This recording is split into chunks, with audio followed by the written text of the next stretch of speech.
simple with 2 RRSP options to fit your goals. Choose a secure term deposit RRSP with guaranteed returns or a mutual fund RRSP offering higher growth potential with exciting opportunities. With an RRSP, you'll save on your income tax, grow your investments tax-free, and get closer to your dreams. Whether it's retirement or your first home, the deadline to qualify for 2025 tax deductions is March 2nd. Learn more at visioncu.ca.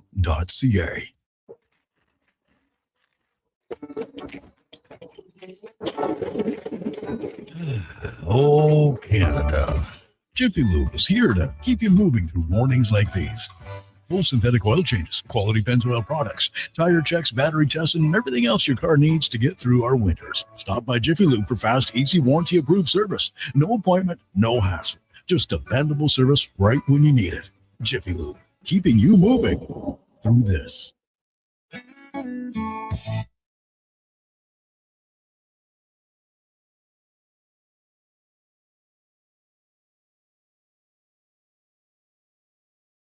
He's the only person to win an arm wrestling contest with the Philly Fanatic.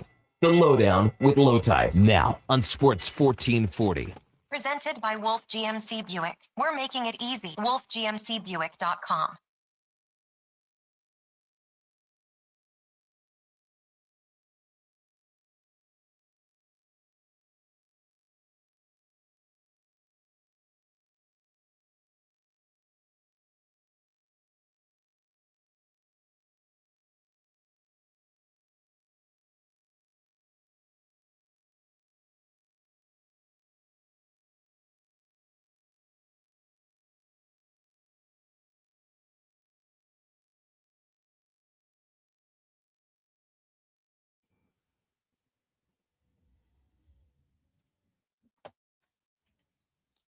Welcome to the Lowdown. Today's show, Canada up to 12 medals, including 3 gold in the last 3-ish days.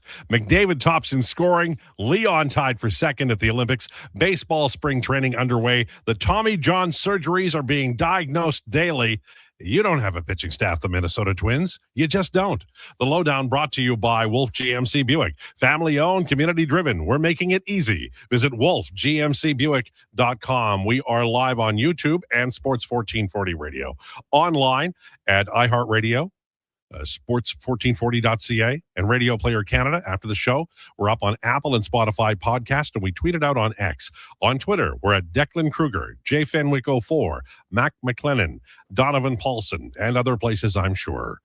Our guest today, Jason Gregor, will stop by. There's so much Olympic talk, Oilers talk, baseball talk, football talk. Oh my, it's a busy show, and we're delighted you're joining us. And now, ladies and gentlemen, it's time for the introductions. Her spirit animal is a fox. Smart, night vision. What does a fox say? Ding, ding, ding, da, da, da, ding, ding, ding. It's Mackenzie McLennan, everybody. How was your weekend? It was good. Yeah. It was good, yeah. Lots of sports watching? Lots of sports watching, yeah. Did anything just blow you out of the water? Like Canada winning gold medals must have had an impact. Yeah, the women's free ski, big air. Yeah. That was awesome. And then I watched Germany and US.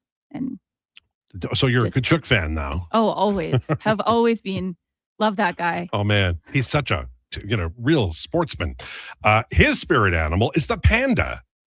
He has joy no matter the situation, and he only gets hurt on the monkey bars. Ladies and gentlemen, it's Josh Fenwick. Josh Fenwick. I actually did get hurt on the monkey bars one time, 2 times. Everybody. Elementary school knocked the wind out of me because we used to play Sandman, so I'd jump at them from the side. Yeah. And one time my fingers slipped and I winded myself. That was the first time ever. Have you ever played tetherball? Yeah, we had tetherball at our school. It's a wonder I'm alive playing tetherball, man. That was unbelievable. He approaches conflict like a honey badger and never gives up on an argument. If honey badgers could comment online, they would resemble Donovan Paulson, everybody. Donovan Paulson. There's about 50 people out there going, all right, Paulson's in. Let's start talking on the text line. That is true. I'm expecting a couple of you regulars to work your way into the chat, but I have a question for you. That's a good one. Do you ever just let it go? You know what?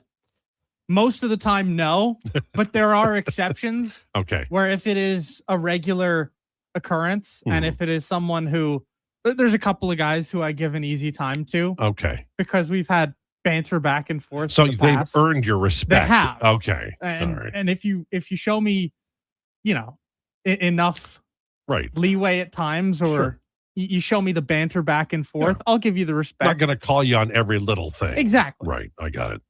His spirit animal is a gorilla. If the gorilla dressed well and had a shower every day, he's confident, outgoing, and walks around with all kinds of gorilla attitude. We love him. It's Declan Krueger. Declan Krueger, everybody. What a show we have lined up for today. Yes, we do. There's so much to talk about. The women's big air free ski. Oh, man, that is wild. It was unbelievable. How high they get. Eileen Gu, if you're listening, my Instagram is at Declan Krueger. Throw a follow. Gorilla. I would have loved Megan to because she had the gold locked up going into her third run. I would have loved if she just came down, did something really simple, landed with a fist pump. Like she fell on her third run. She had the gold locked up anyway, but it would have been so much cooler if she just came down, something simple, fist pump through the poles, whatever. I mean, you were a gold medalist. Like, do what you want. You get to talk forever, but still. I loved it because when she went up on the replay, there was just light snow coming down. It was like Christmas morning. It was like a dream, right? Like when she watches that video back home, she's going to love it. Just love that moment. And there were a lot on the weekend. There's no doubt about that. We mentioned Jason Gregor will be our guest coming up at 1:20 today. Lots to talk about. I want to start with the medals and also Canada. There was a period of time last week where even in media, you're like, okay, this is not a great year. It's not like Vancouver where everybody, spent billions of dollars to get Canada on the podium and like is happening for Italy right now. But there was a feeling like, man, curling's not going great. The hockey team looks okay, but who knows? And everybody came out of the weekend with gold medals and, Canada is up to 12 now and things are looking a whole lot better because chances are there's going to be a couple of medals in curling and hockey. So that will increase the rate. Canada will play Czechia tomorrow at, I believe, 10:30 or 8:30. I can't remember which it is. It might be 10:30 Eastern, so it'd be 8:30 our time. They played them before. Donovan, do you have a feeling about? It started off. I think it was 5-0, but it started off pretty close, and then Canada finally found the edge. Is Czechia a team that you would put on a list of clubs that Canada has to be careful of, or is this a game where if Canada shows up with their usual brilliance, they'll be going to the semis? To me, they've really disappointed, and not Canada. Right. They have really been a team where you looked at that roster and you said David Pastrnak needs to show up in a big way. Marty Necas needs to show up in a gigantic way. These are two guys having great years. And they need to carry their team because you look at the depth and you say, it's okay. Yeah. It's good. Like it's mostly all NHL players and it's mostly all fairly talented guys. Substantial players. You look and you see a guy like David Kampf on that roster and you go, okay, so this is basically like the Vancouver Canucks. That's kind of what that roster is. Right? When I look at it, you have really good top end, but then you have like almost no middle ground, and then you just have a lot of like 3rd/4th line guys. I look at that team and I say Canada should dispatch them fairly quickly, assuming Pastrnak and Nate just don't wake up. Germany, they won today and they'll be moving on. Leon scored a couple assists. Young Josh Szymanski scored and had an assist as well. They have kind of an easier road, at least for the next game. What are your thoughts on Germany? I know they're not Czechia. They don't have as many NHL players. But when I watch them, they're making an effort on every play, and I like to see that at least. Yeah, Germany has been kind of what I've expected them to be.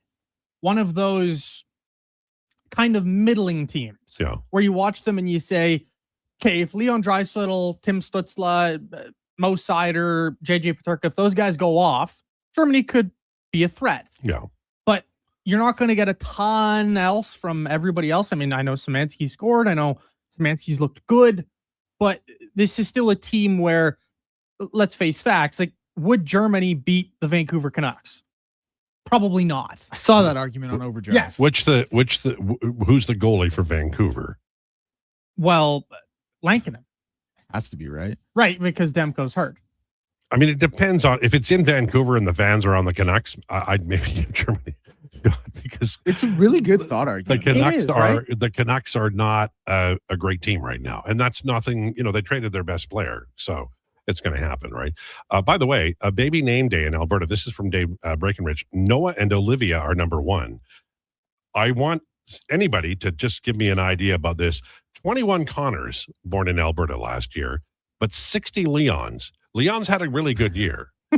Now, is it the name that's better, or is it just, Leon's year? Well, hold on. I saw the number one name was Muhammad. I just saw that too. Well, this is Dave Breckenridge. I get my information from Yegwave because it's the Big 26. It's a great question. I was wondering how many LeBrons were going to be on the list. So 60 Leons. Nobody's reacting to that? Well, Mackenzie turned on her mic mighty fast. I just want to say, I would name my child Leon. I have a list of baby names in my phone, and Leon is one of them. Well, you have names of baby names in your phone too. I don't. Yeah, you do. Don't be embarrassed. And you love Taylor Swift. Oh yeah, it's Taylor Swift is the baby name in my phone. But maybe it's just Connor fatigue. Maybe. Because that's been one of the names for the past, dare I say, 20 years, right? No. I went to school with a million Connors, it felt like. And then how many kids can be named Connor? Why not spice it up a little bit? Why not Leon's kind of a sick name. It is a real, and especially because it's a strong name. You know what? Connor Halley's been doing work for a long time. I understand that people wanted to stop naming them, naming their kids. He's highly respected, though. You'd think you'd get more than 21 of them in a year. I'm interested in seeing if actually Muhammad beat Noah, because Breckenridge is a hell of a reporter. And yet you're saying that it was Muhammad. Yeah, I saw Muhammad, which doesn't surprise me in the slightest. It's the most common name in the world, most common name in the religion of Islam. Fastest growing religion due to the birth rate. So it doesn't surprise me at all. Noah, another really cool name. Well, Noah is a cool name. There's no doubt about that. All right. Oilers are, I think is it a skate today? They get to go out. It's not a mandatory skate, but they're back on ice, I believe. And this is a time when we can think about, with the three players away, Greg has been on this. I've been on this for a long time. Leading up to the break, the top line of McDavid, Nugent Hopkins, and Hyman was a little bit off, not shockingly, but 45% goal share since the Christmas break, and not scoring at the same levels as they had for the last 3.5 years.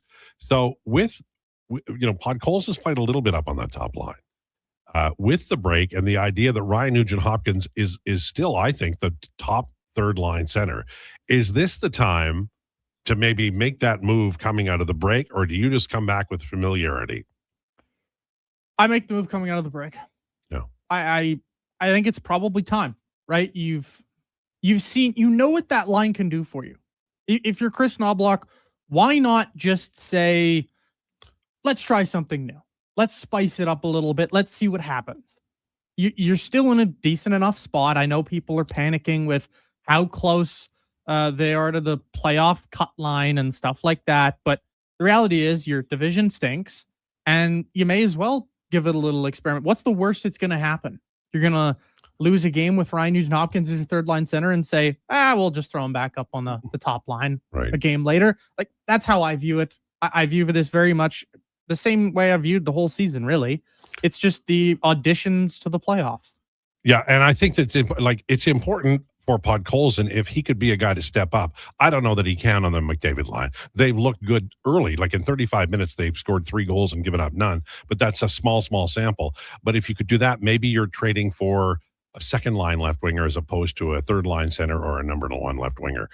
I think this team has to solve some problems internally. They don't have a lot of assets to trade, and they don't have any cap room at all. With Henrique coming back, they have less than enough. Yeah, the answer is simply put, Mangiapane needs to go somewhere as soon as possible. And the sooner the Oilers can dump him, I know it's looking like it's going to be somewhat challenging. The sooner they can dump him, the easier their lives are going to get, right? So I don't know what the answer is going to be once we come back out of the Olympic break here, but would I try Podkolzin up top?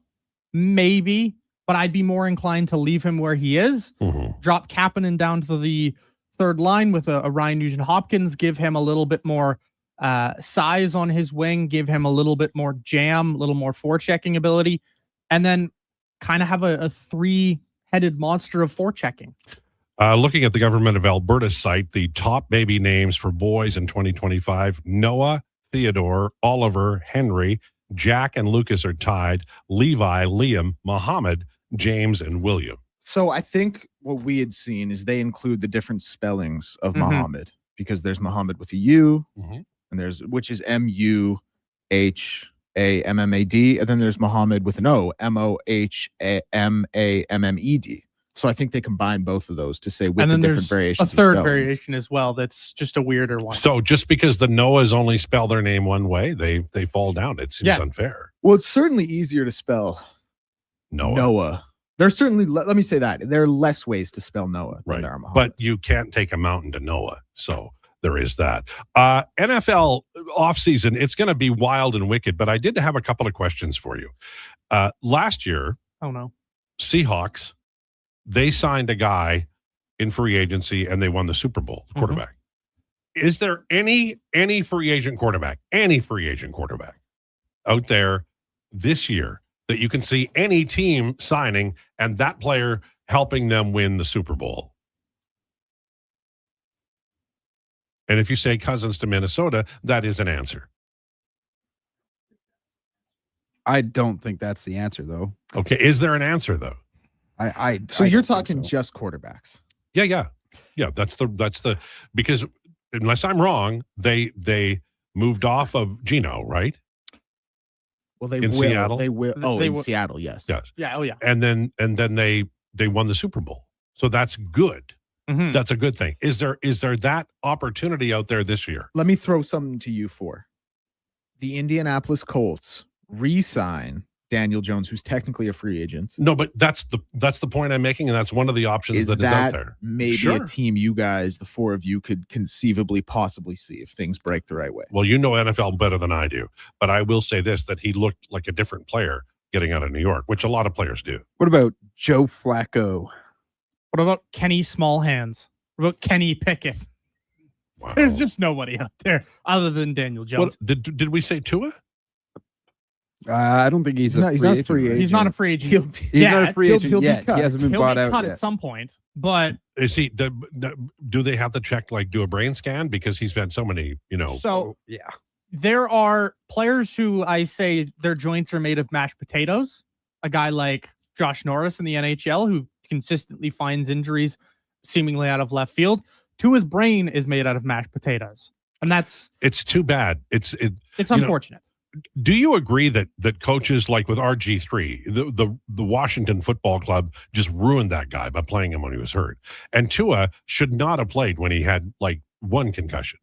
Yes, RG3 also did it to himself, in my opinion. Like, if you know what your injury is, and you know that there's a great chance that you're going to re-injure it, I understand going back out there and wanting to battle through it, but at some point, I would understand you prioritizing the rest of your career. Like, you're going to have chances if you maintain your career, if you were RG3. But for Tua, this wasn't a team thing to me. This was a guy who, well, the GM did fail.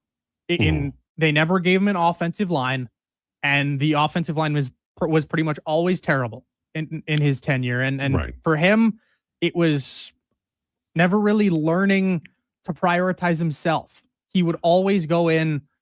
Like, I look back to 2 years ago now, where he runs in. I forget who was against, but he runs in head first. You're a quarterback. Just slide. Just slide into the tackle. You don't have to go in head first. Before we take a break, Tiger wants to know, did you guys watch Below Deck last night? No, I was back in my own place of residence, so I did not watch. Do you have got cable there? Nope. All right. I don't know how my kids don't have cable. I don't know how do you survive? When do you know what channel it's on? It's all apps now, Al. Yeah. All I streaming. got the cable. But I will say there's nothing better than going to a hotel and flipping through the channels. Like a hotel movie that you catch on cable. Oh, yeah. AMC or So something. yeah. It's the best. AMC Especially if it's is the Die goat. Hard, because you got to watch the whole thing. Die Hard, National Treasure, Step Brothers. Those are the ones that show up on AMC the most to me. Green Mile. National Treasure. National Treasure is so rewatchable. I know it is. But any movie with Nick Cage at this point, So any relationship changes since the Valentine's weekend that we need to report to the people? We're all still where we were before? Oh, yeah. Still single. My roommate's got a girlfriend now, so she's around a lot. Yeah, so you have to scram. I got to scram a lot more. Man, that is tough. I've been down that way. It's a tough beat. Oh, still exceptionally single. I had a roommate once, and I don't want to get into it too much, but I ended up making breakfast for a lot of people. All right. Lowdown with Lowetide on Sports 1440 and YouTube. 60 years ago, we started selling trucks as Western GMC Buick. Today, we are Wolf GMC Buick. We're still located on the corner of 184th Street and Stony Plain Road with the same ownership for over 2 decades. Our customers have trusted our family-owned, community-driven business. And for that, we are thankful. If you're looking for a truck or SUV, pop in and one of our seasoned professionals will get you a great deal, hassle-free. Come trust our team at Wolf GMC Buick. Wolf GMC Buick. We're making it easy. Excavators, loaders, lifts, compaction equipment, and more. Find the XCMG construction equipment you need. Available for rental or sale at Japa Machinery Group. Japa, helping build Alberta from the ground up for 50 years. Visit japamachinery.com. Whether you're a craft beer connoisseur or more of a wine aficionado, there's always something new to discover at Sherbrooke Liquor, a unique, family-owned, independent liquor store. The selection? Incredible. The non-alcohol section is also very impressive. Sherbrooke Liquor, expert, knowledgeable staff with a passion for unique finds. More than just a liquor store, we're a community. Alberta's best, the one and only Sherbrooke Liquor. Wine, spirits, and oodles of beer. Visit SherbrookeLiquor.com. Shoulder pain. It can make even the simplest things like reaching up, lifting a bag, brushing your teeth, or sleeping frustrating. Rotator cuff strains, impingement, arthritis, they're some of the most common issues we treat every day. I'm Grant Fedoruk, and at Leading Edge Physio, our team brings postgraduate training, evidence-based technology, and just the right amount of humor and humility to help you feel better. Because we never forget the most important part, the gratitude we feel for every patient who allows us the opportunity to care for them. Because life shouldn't hurt. When it does, leadingedgephysio.com. Whether you're at home, in the car, or on the move, you're never more than a tap away from Sports 1440. Download the radio player or iHeart today so you can get all access anytime to Edmonton's only sports radio station, Sports 1440. Hello. You're never going to believe this. Booster Juice called your name today. You can get a free smoothie or acai bowl. No way. I'm heading there now. Oh my gosh, you and my brother have the same name. Okay, I'm calling him next. I'm hanging up. Booster Juice Names of the Day is back. 2 names are selected each day, and if your name matches, you can get a free smoothie or an acai bowl. Watch for your name on the Booster Rewards app and social media. Must be an app member to qualify. Booster Juice, Canadian-born, blending since 1999. For the first time in 66 years, Golden Bears and Pandas hockey are on the move. During the 2026-27 Canada West season, 2 of the most successful hockey programs in U Sports history will call Silent Ice Center in Nisku their temporary home. The Golden Bears and Pandas are excited to connect with the South Edmonton community and welcome new fans to experience the tradition and excitement of U of A hockey. Same tradition, new temporary home. Golden Bears and Pandas hockey at Silent Ice Center for the 26-27 season. Business owners, if rising electricity costs are cutting into your profits, there's a smarter way forward. Right now, federal clean technology tax credits can cover 30 to over 50% of the cost of a commercial solar system, delivering an immediate return on your investment. And in Edmonton and Sturgeon County, the Commercial Clean Energy Improvement Program offers long-term financing for up to 20 years, making solar more affordable than ever. Lock in lower energy costs for decades and strengthen your bottom line. Visit GreatCanadianSolar.com to get started. Invest for today and tomorrow. Vision Credit Union makes it simple with 2 RRSP options to fit your goals. Choose a secure term deposit RRSP with guaranteed returns or a mutual fund RRSP offering higher growth potential with exciting opportunities. With an RRSP, you'll save on your income tax, grow your investments tax-free, and get closer to your dreams. Whether it's retirement or your first home, the deadline to qualify for 2025 tax deductions is March 2nd. Learn more at visioncu.ca. As players get ready to represent Canada, the regular hockey season takes a break. But don't forget about your winter breaks, BRAKES. At Napa Auto Parts, you'll find gold medal level stopping power and all your other world-class automotive parts and needs, like podium-worthy Napa Gold filters. Napa Auto Parts is here to support your commute, your drive to the rink, and eventually your own gold medal moment. With close to 600 locations throughout the country and over 85 in Alberta, stop into your local Napa store today. Let's go, Canada! That's Napa know-how.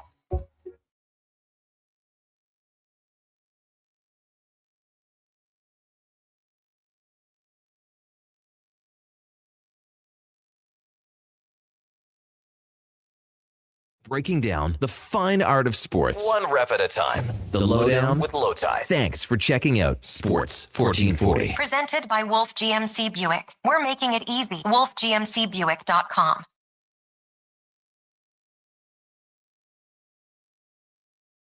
It's the Lowdown on Sports 1440, Twang Tuesday, brought to you by Wolf GMC Buick.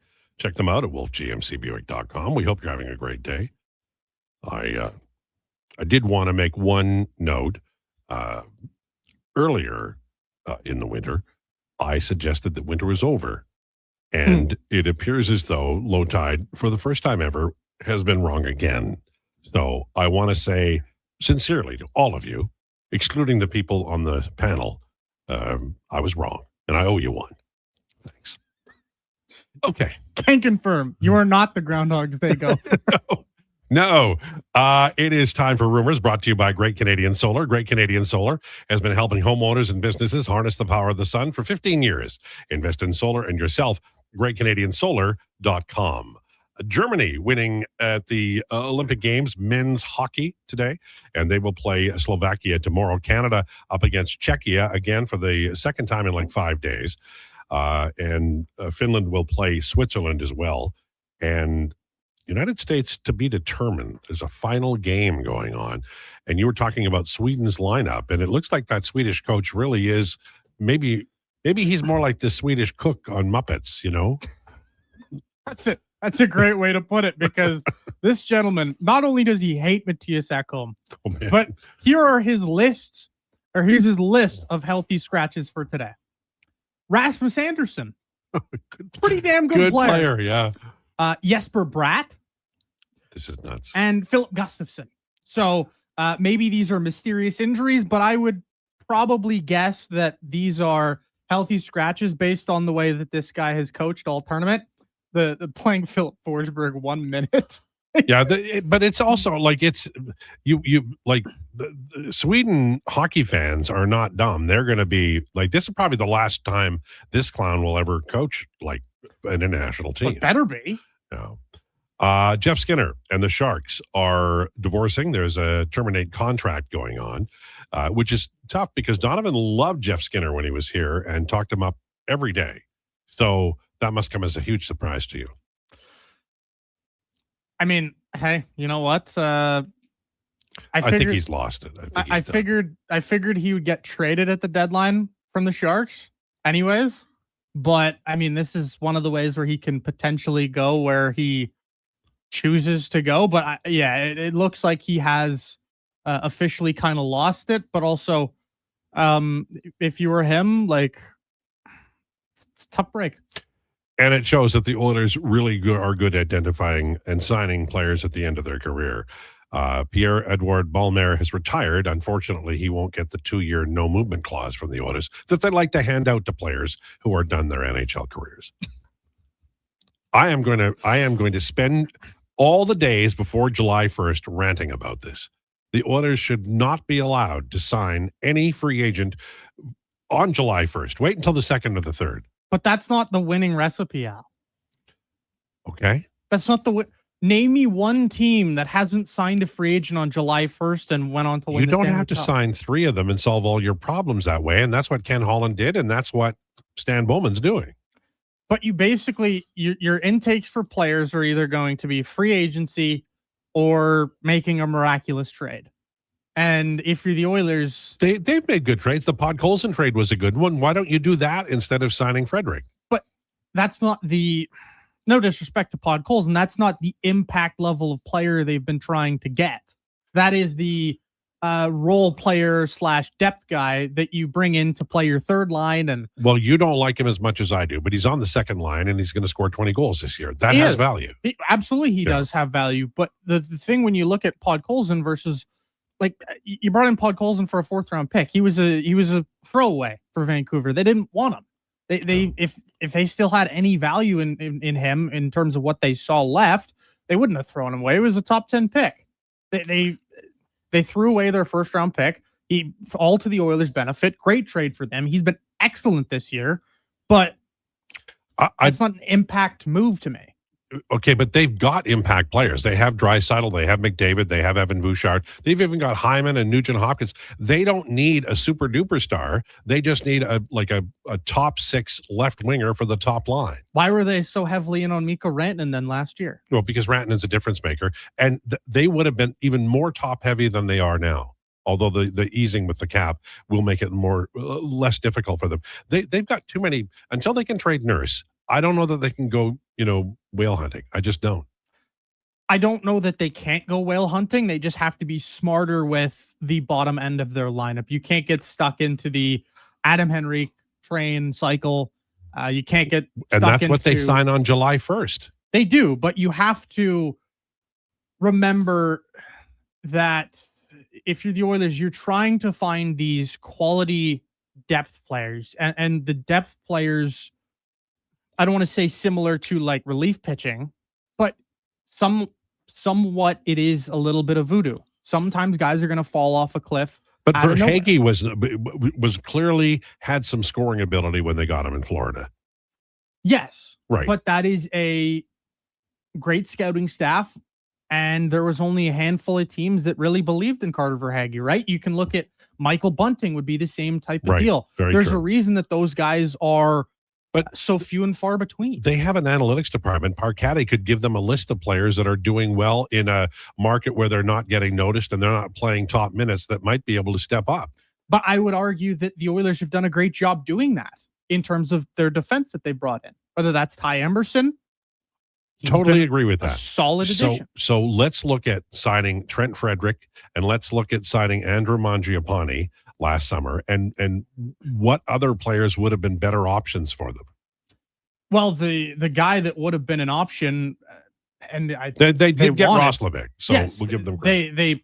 They were interested in Brock Besser. Mm-hmm. Didn't ultimately wind up happening, but I mean, you signed Trent Frederick, and you talk about depth guys kind of being voodoo and falling off a cliff. I mean, Trent Frederick went from 17, 18 goal scorer back-to-back seasons to falling off the cliff. I don't know what happened. I genuinely am perplexed as to what is going on in Trent Frederick's world / game. It doesn't make a ton of sense. Probably a lot of pressure being put on himself. Probably way too much pressure, and he can't find a way out. And we'll see if he can potentially get it going post-Olympic break here. But like the guys you would have been able to sign, there was a lot. Yeah. But they just ultimately, and with Mangiapane, they keep going back to the well of small forwards who are. And did they solve the goaltending situation? What, with the Jari trade? Yes.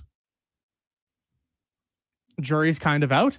I mean, I would say they probably have a higher ceiling in net, but do they have the same floor? Probably. Yeah, I agree with you. Pablo Lopez diagnosed with UCL tear, probably headed for Tommy John. That's the big news in baseball. It's spring training's underway, so there's going to be lots of injuries, lots of pitchers going down, and it sucks. But if you're a fan of any of these teams, hold on to your hat, because if you want 5 good starters during the year, you got to start with 12, because the injuries are so bad. If you're the Dodgers, yes, because I mean, they shred arms like nobody I've ever seen, and they don't care. And they don't care because, I mean, why would they care? They have an entire minor league AAA rotation that's good enough to be the Twins starting rotation. I swear to God, they have about 10 starters deep, and these are just guys that we know of. They probably have another 2 that are coming up and waiting in the wings, but there's going to be a couple more Tommy Johns. There's going to be a couple more of these freak unfortunate injuries. But Al, I'm curious, Jesus Sanchez. Yes. What did you make of that? Well, I like him, but he's a lefty bat, right? Yep, he's lefty bat. So they got lots of lefties, but I've always liked him. He's a fun player to watch. and he's got 15 home run, 15 stolen base power. I don't know where they're going to put him. The power is unbelievable, but the consistency is... Well, he strikes out a lot.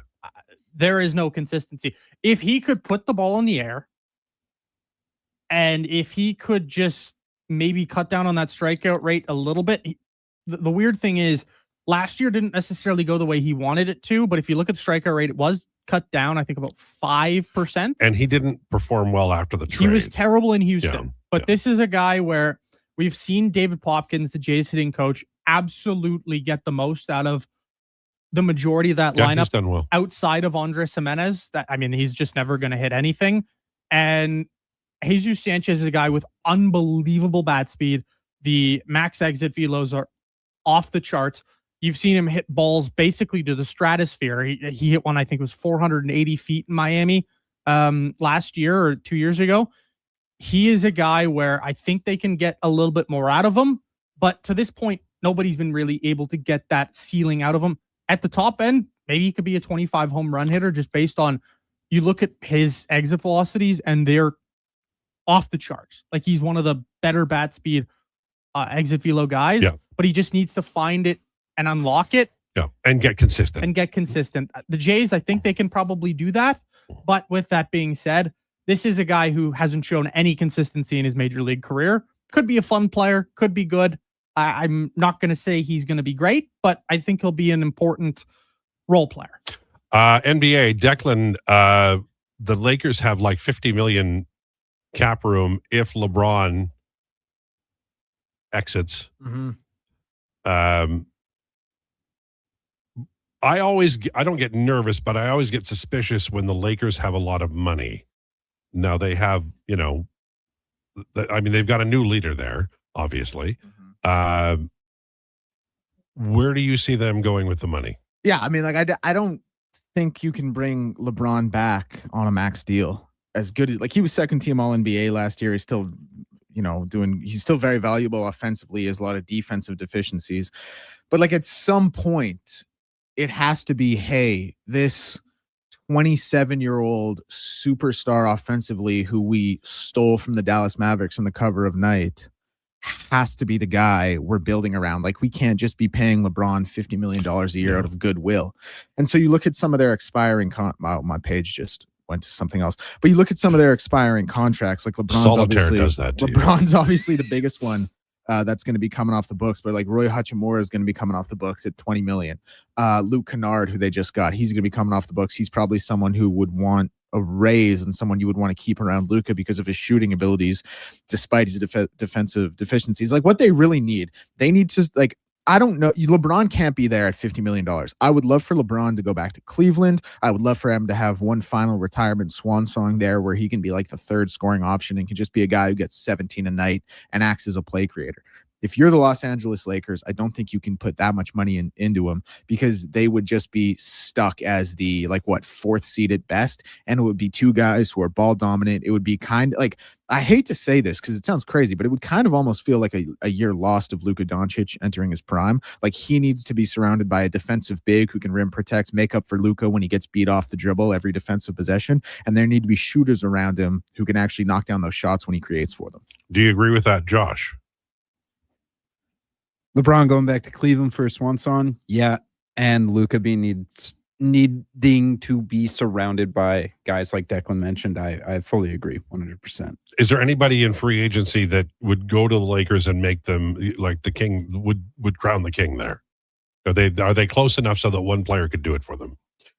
Well, Luka Doncic is the player who could do it for them. They have that. I don't think they necessarily need you always want to go out and get a second superstar in this day and age, but I don't know. You kind of look at the lay of the land and you look at a team like Detroit, who's only, a game and a half back of OKC. I don't know, Josh, would you say Duran's a superstar?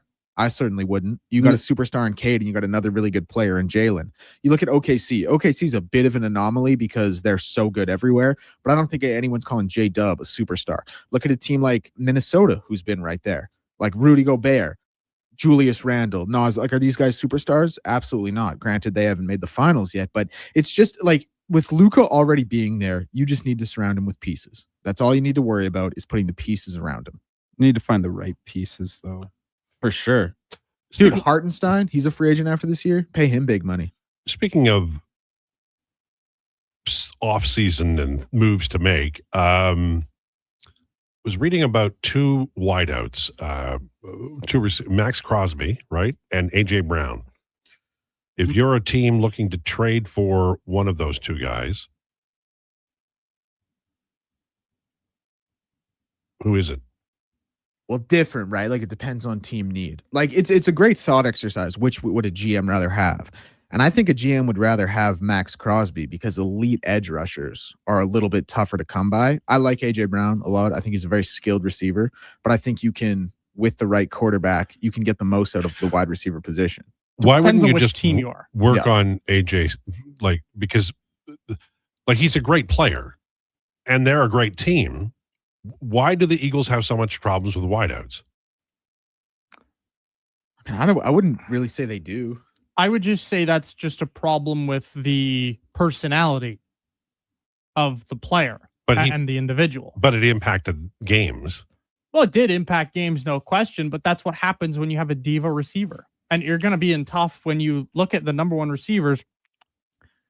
You can go through almost all of them. They're pretty much all divas. Outside of, I look at a guy like Drake London and say he's the perfect number one wide receiver. He's willing to do whatever it takes to win a ball game. But you look at most of the other guys, even some of the number twos are total divas. Well, That's just the reality of the position. I don't want to be reminded of Terrell Owens every year.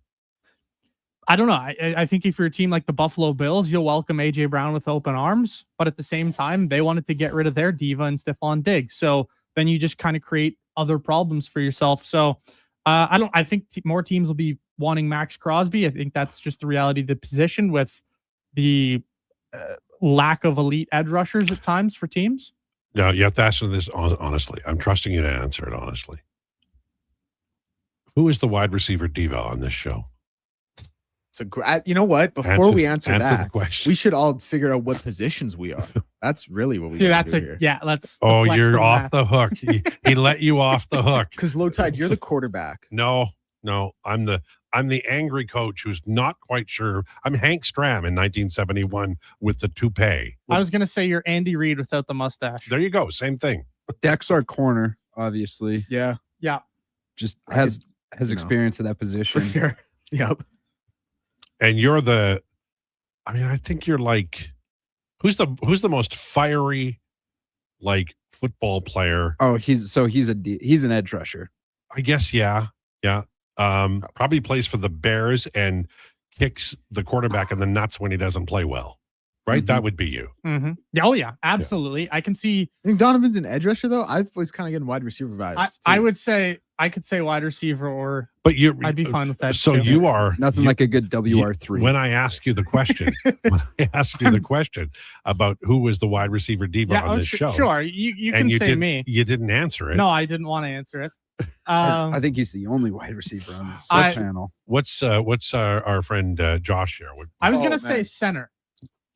Dude, I was thinking running You're saying back. I'm fat right now? No, Donnie? I'm not saying you're fat. I'm just saying, I already called him a panda. Let's calm down with the shots at Josh. I think I nailed it with running back. Super talented, super Maybe valuable, a fullback, John Riggins. underappreciated position sometimes. I agree. Deck, you're making me blush over here, pal. What did you think you were? I have no idea what I was. Because we haven't thought of this before 2 minutes ago. Yeah. I was just thinking center because you look at his job over there. You look at his body of work. He's unbelievably important. Sometimes vital, maybe overlooked. You don't always think of him as the most important member of the show, but sometimes he is. Is he an honorary Kelsey over there? I'm the Jason Kelsey of the Lowdown. Yeah, I like it. Okay, last one. What about McKenzie? Big Mike. This is a wonderful question. Yeah. I have this conversation a lot, in my circles. What do they say? You have this conversation a lot? Yeah. You don't have this conversation with I can confidently people say around it's you? the first conversation Really? I've had about what football position I am on the Lowdown with Lowetide. Well, yeah, on a public scale, but when I'm just hanging out. What's the answer? What position are you normally in the conversations that you have with friends where they talk about what position you'd play in football? What is it? Kind of similar to Josh. You're the punter. I was gonna say Oh kicker. my God. Crazy. I was gonna Was say that kicker. That's not fair. I was at just all, taking you a guess. guys. I was gonna crazy. say Oh my offensive the coordinator. hell? I was gonna say kicker. Yep. All right. We Because have the to take. kicker can be the hero, but is also often underappreciated. I was gonna say offensive Okay. coordinator. She's pressing all the buttons right now. She's coordinating the show. What did your friends say? I've gotten running back a couple times Okay. because I can be I like that a too. little mean sometimes. And like running backs are a little bit smaller. They have to be mean because of the position that they play, but I'm okay with offensive coordinator. I can live with that. And actually kicker one now that you guys have explained that. What, no love for punter? No. We're going to have a meeting after the show about not calling people a kicker. All right. Lowdown with Lowetide on Sports 1440 and YouTube. Actions speak louder than words. Japa Machinery Group puts your construction plan into action with XCMG construction machinery you need. Available for rental or sale. Learn more at japamachinery.com. Looking for the perfect gift? Give the gift of great taste with a Loca Quality Market gift card. Redeemable at any Loca Quality Market or Loca operated restaurant. It's a treat for food lovers. Ready anytime. Grab yours today at loca.ca. Hey, Edmonton, did you know a local Play Alberta winner scored over $500,000 on Mega Jackpots Ocean Bells? Think about the season tickets you could lock down with that kind of cash. From major casino winners every hour to jackpots worth millions and hundreds of popular games to money that stays in the province, there's never been a better time to sign up for Play Alberta. Download the app today to get started with casino, sports, and lottery all in one app. Must be 18 plus to play. When you gamble, use your game sense. Do you listen to sports radio at work? Like right now? Well, do you? Who, me? No way. I swear. Okay, friend, we won't tell. Tens of thousands of sports fans listen to Sports 1440 each and every day. On the radio, on the listening apps, on YouTube, and on social media. If you listen to Sports 1440 at work, well, maybe it's time to advertise on Sports 1440 at work. Grow your business, get your name out there. Shoot our ad team an email, gregor@sports1440.ca. Let's get to work for you. Your furnace is dead. It's time to replace it before winter crushes you. Legacy Heating and Cooling is practically there already. Yeah, we're working in your basement, doing a replacement. The work is so earnestly building your legacy. With no payments and no interest for 1 year, you gotta call Legacy. Replacing your dying furnace before it's too late, that's how you build your legacy. Legacy Heating and Cooling. Made for some rough roads, but it means trails are now packed and ready for action. Don't miss out on riding adventures this winter with a Ski-Doo from Riverside Honda and Ski-Doo. Work or play with new 2026 Generation 5 models with class-leading design and power. And right now, take advantage of 5.99% financing OAC. Only at Riverside Honda and Ski-Doo. 15 Inglewood Drive in St. Albert. And always at riversidehonda.com. Shop local, shop Canadian. The Edmonton Firefighters Rooftop Campout for Muscular Dystrophy is February 18th to 20th. Edmonton firefighters are again braving the elements by camping on the roof of Fire Hall number 2. This year, they've added a little twist and will start the rooftop campout with no camping equipment. The more money they raise for muscular dystrophy, the more equipment they get to survive an Edmonton winter, with a final goal of getting off the roof and helping this incredible cause. Donate now at any Edmonton Fire Hall or online at edmontonrooftopcampout.ca. Every morning, you look in the mirror and see less of yourself. Hair loss can feel like losing a part of who you are. But it doesn't have to be that way. Hi, I'm Dr. Vance Elliott. At Advanced Hair and Skin Surgery, we understand the pain of hair loss. Our advanced hair restoration solutions won't just bring back your hair, they'll help you face the mirror with confidence. Good morning, you sexy beast. Visit drvanceelliott.com today because it's time to be the man you remember. Measles outbreaks are occurring in Canada, including Alberta. These outbreaks are highly preventable. Measles is an extremely contagious disease that is spread easily through the air. The best way to protect yourself, your family, and your community is to ensure you are up to date with your immunizations. Don't get measles. Get immunized.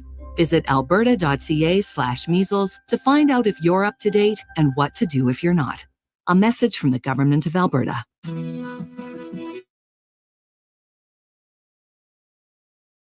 Breaking down the fine art of sports, one rep at a time. The Lowdown with Lowetide. Thanks for checking out Sports 1440. Presented by Wolf GMC Buick. We're making it easy. WolfGMCBuick.com.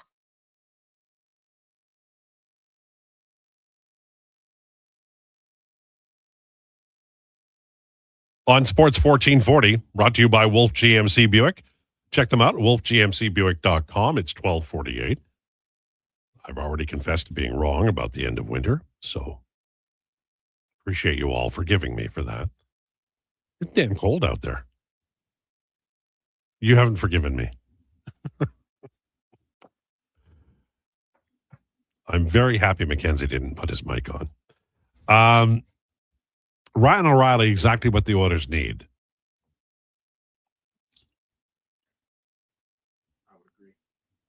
What about Claude Giroux? He's not expensive. I know he's old, but he can win faceoffs and he can play. I like the idea of Claude Giroux too, but will he just sign an extension in Ottawa, or is he willing to move? Like, he's 38, Ottawa's his home. He wants to be there. I brought up the idea of Giroux to walks on post game before as well. I like the idea. I like the production. It's still there, but you could easily do Giroux, but it would be, would he want to come here? He'll choose where he wants to go if he wants to leave. Yeah, and a lot of those guys who play on the Eastern Seaboard and have played on the Eastern Seaboard stay on the Eastern Seaboard. They like it there, especially the European guys, Russians. If Giroux's going anywhere, let's be real here, it's probably the Avalanche. But he did also say no to the Avs in the past when they went on to win the Cup. So I don't know. I think he probably stays put. But I like the idea of O'Reilly a ton. Outside of Ryan O'Reilly, depends on what you're looking for if you're the Oilers. Like, the Jackets were heating up big time going into the break. So to me, Boone Jenner's kind of off my list. Yeah. He was a guy I was kind of circling as well. Well, they're trying to sign them, I believe. Jenner and Charlie Coyle. Yeah. But there's a lot of players available. Is O'Reilly at the top of your? No, not my list. Not top of my list. Who is? See, if you look at what's affordable, Giroux is affordable. And, the guy that I want is Artem Zub. He's not coming here, but he'd be perfect for the Oilers on right defense. They could solve a lot of problems with Artem Zub. I know he's only got 3 letters in his last name, but I can pronounce them, and he's very good. So I would go defense. This is just me. I don't think the Oilers are going to go defense, but I would. I think they can. I think they can power through. Like I think they may trade one of those small forwards, Ike Howard, Matt Savoy, Quinn Hudson. I think one of those small forwards might go for a bigger forward. But if they're going to trade the first round pick in 2027, or if they're going to trade, something major, I think solving that defense, Artem Zub would be perfect. That's the guy I want. Would you look at Nazem Kadri? I like Kadri, but he's expensive. The price tag's ridiculous. Yeah. You'd presumably need Calgary to eat. I think Kadri is perfect because he's a nasty piece of business even at this age. He's a miserable son of a gun. I would like the idea of Kadri. The contract keeps him until 2029, and he is 35, so that's a little bit scary. But if you're the Oilers, you really care about this McDavid window. And Kadri, realistically, he gets $7 million right now. Cap's still going up. Kadri's still a great player. You'd have to get Calgary to eat, no question, 50%, and probably take back Andrew Mangiapane. And it would take a lot to get him. But I like that idea. I like Blake Coleman. I like him. I've seen him recently, and he remains a miserable player. And I mean that in the nicest possible way. That's a player who I would look at. I know that would be a tough one to do, no question. But I look at a guy like, if you're looking for a lesser player, I love Scott Lawton's game. I think Bobby McMahon's an interesting fit. He wouldn't be near the top of my list, but I think he'd be a good ad. Depends on the price, right? Very much depends on the price. I'm not sold on the consistency of Bobby McMahon, but there are players out there. It's just, it depends on, largely it's really retention. Like, I know people are looking at Patrick Laine right now, but I'm just, no, I don't think how much would he play under Knobloch? not at all. Yeah. He's the exact opposite of Chris Knobloch's No, I mean, style of play. Kadri is a great name, and I remain attached to Zub. I like partly Artem Zub. because I can pronounce his name. Got bad news, fellas. What's Never going to make a trade with the Flames. Yes. They That's hate fair. The trades. price of the That's brick fair. is a little more expensive down the road. Of course, that's why it would be so hard. Yeah. But Well, he can't be. Conroy can't be kingmaker. He can't send Kadri here, and then the Oilers win the cup. Flames fans would revolt. Oh, yeah. And I'd that- lose it. As much as I'd enjoy that. That makes for a great 30 seconds of radio while I cussed out Craig Conroy. But that kind of player would be great for the Oilers. But that's the problem, is there's only one type of player like that. Yeah. And O'Reilly has a lot of things that he can bring you, but again, he's 4.5, something like that. He's 4.5. The other Yeah. guy out there would be Vincent Trocheck. Trocheck, hard to bring in based on, he's got a 12-team no trade. So the Oilers might be on there, as well as till 2029 is his contract. He's 32, 5.6. But maybe if they trade for them, they won't sign anybody July 1, which is good. Yeah, but like I understand that recent history isn't great on July 1st free agents, but if you don't sign someone July 1st, you just miss out. Until Jack Roslovic signs.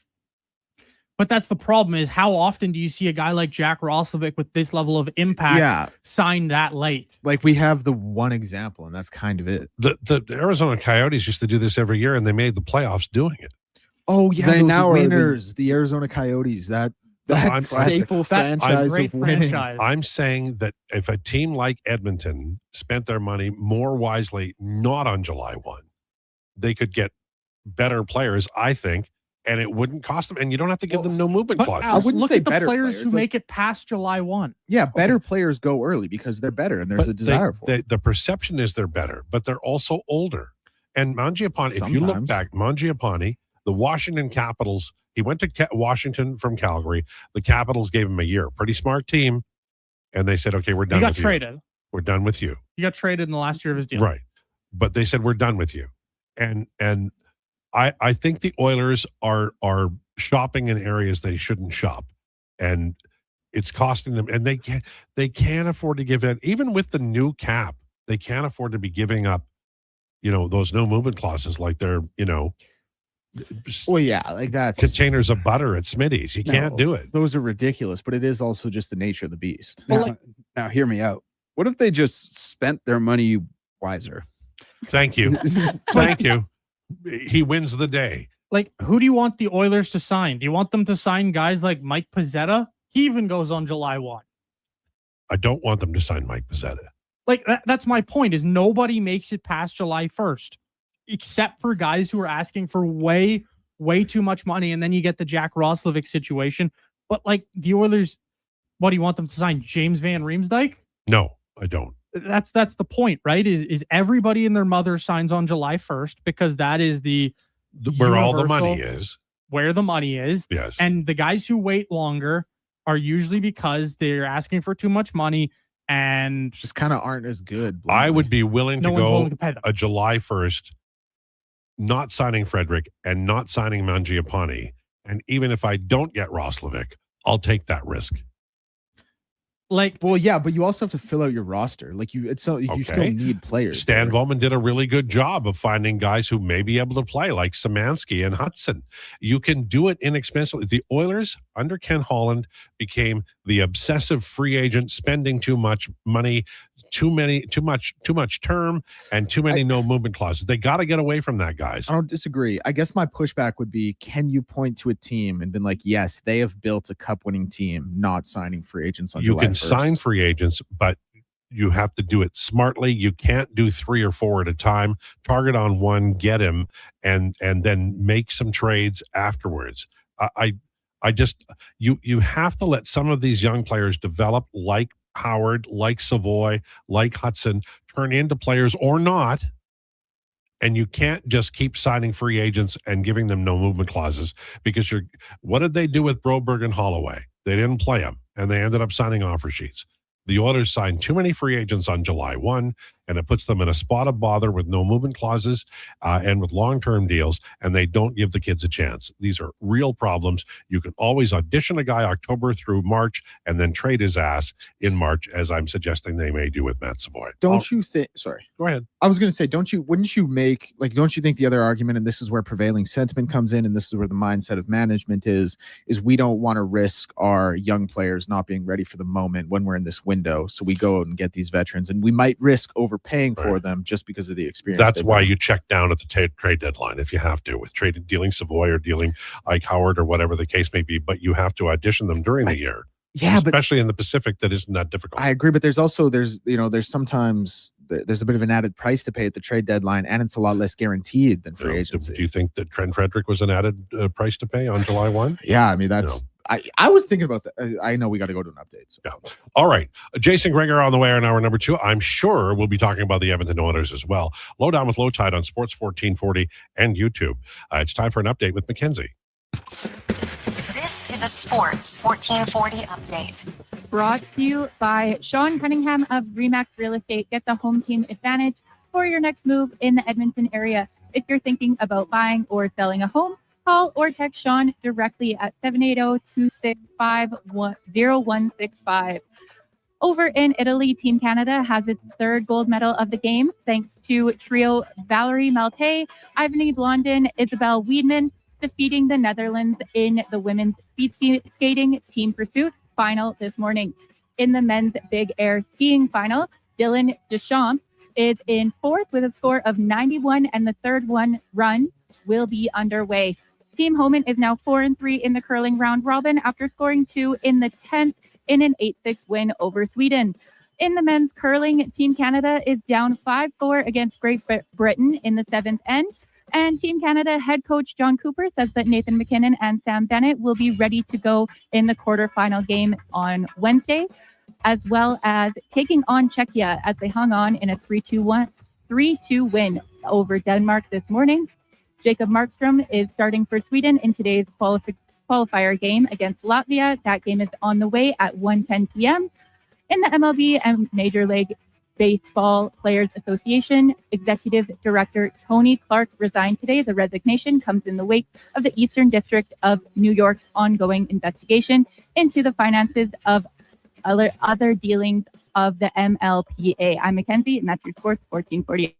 Sports 1440, Stingray radio station. CHJR broadcasts from West Edmonton Mall and Wetaskiwin. Download the free Stingray music app and listen wherever you go. Come for Canada's largest trade shows, the biggest names in entertainment, exhilarating sporting events, and more. And stay for the experience at the Edmonton Expo Centre. Looking for the perfect place to host your next big event? From trade shows to galas, meetings, and concerts, the Edmonton Expo Centre has the space, event expertise, and service to make your next event unforgettable. With over 522,000 square feet of flexible event space, in-house catering, and operational expertise, they bring your biggest vision to life. Learn more at EdmontonExpoCenter.com today. Shoulder pain. It can make even the simplest things like reaching up, lifting a bag, brushing your teeth, or sleeping frustrating. Rotator cuff strains, impingement, arthritis, they're some of the most common issues we treat every day. I'm Grant Fedoruk, and at Leading Edge Physio, our team brings postgraduate training, evidence-based technology, and just the right amount of humor and humility to help you feel better. Because we never forget the most important part, the gratitude we feel for every patient who allows us the opportunity to care for them. Because life shouldn't hurt. When it does, leadingedgephysio.com.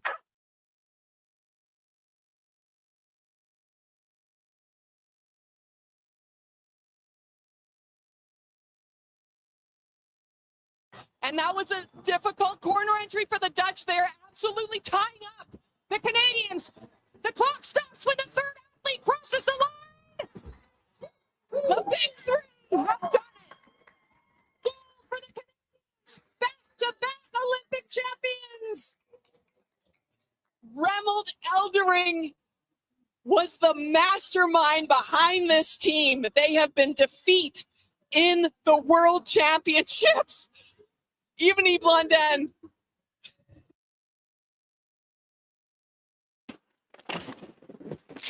Dalton repousse profondément en territoire de la Suisse. Attention, Watts, le tir, arrêt, le retour et le but! De deux pour Poulain et le Canada. Pourquoi pas y...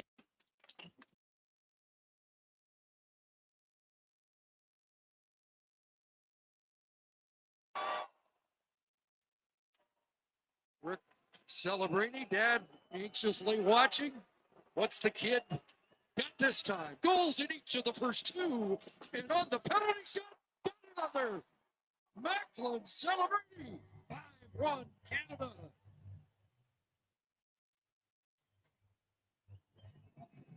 It's so great. He's so young.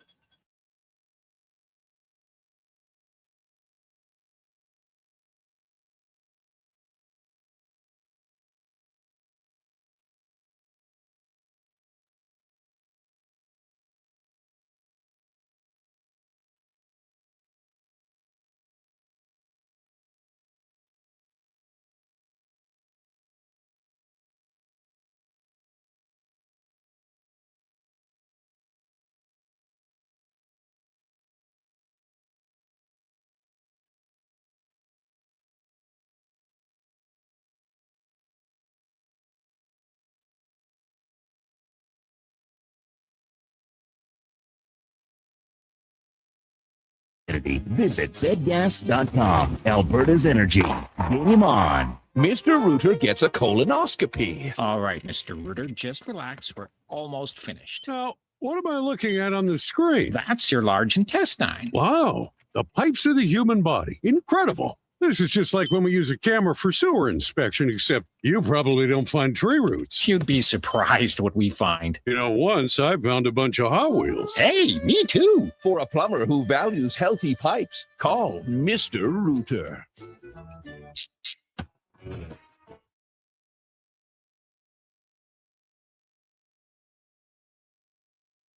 You need the lowdown? It's with Lowetide right now on Sports 1440. Presented by Wolf GMC Buick. We're making it easy. WolfGMCBuick.com.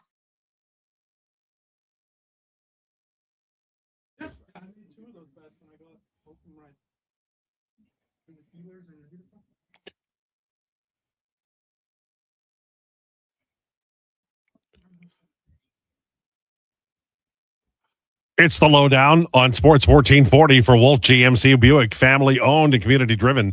We're making it easy. Visit wolfgmcbuick.com. On the way this hour, Jason Krueger will join us at 1:20. At 1:40 today, it's Hi, my name is ... Do you have a name, or are we going with that? Where are we headed, Declan? Krueger.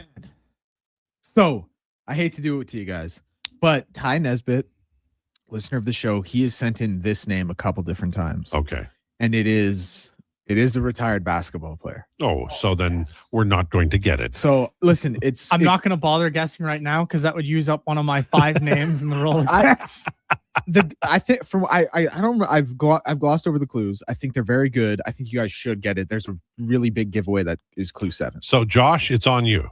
Unless Mackenzie knows basketball real well. I know you guys, Ty Nessler, excuse me. You guys aren't. He sent me this player. What about Ty Nesbitt? He had a answer too. He sent me this player 5 times. So I will be using it. I will be using it. Spudweb. I got 4 left. Listen, man, it's a retired basketball player. There's All right. plenty of them out there. Okay. Leon Draisaitl is Paul Bunyan, and Germany won today. He had a goal and a couple of assists, and they're moving on, as are the Czechs. Czechia and Canada tomorrow at 8:40 our time. Same bat time, same bat channel. Going to be a wild, wild day for Canadian Olympic fans. And it's been a great weekend. You know, there were 3 medals in 3 days, I think. There was the curling F-bomb. There was a lot of great hockey. Coming out of that weekend, I think that the Canadian athletes saved the best for primetime weekend for Canada, and I'm feeling a lot better about how things are going.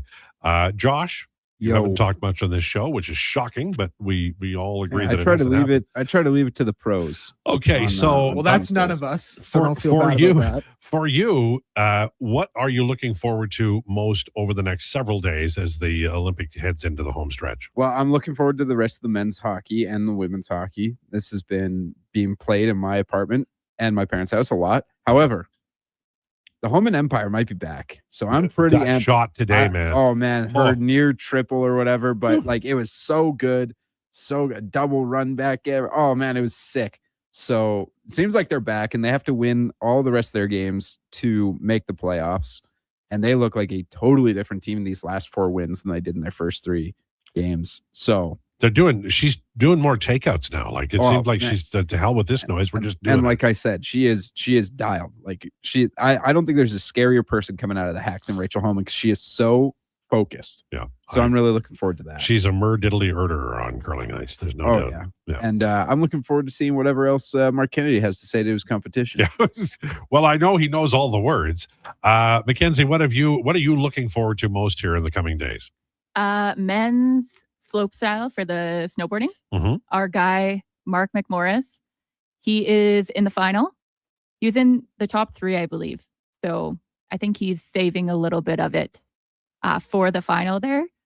And obviously the men's and women's hockey, especially this U.S. matchup for the women, because that'd be crazy. That U.S. women's team is unbelievable. Yeah. They're fast and very skilled. Yep. What about you, young Donovan? What are you looking forward to?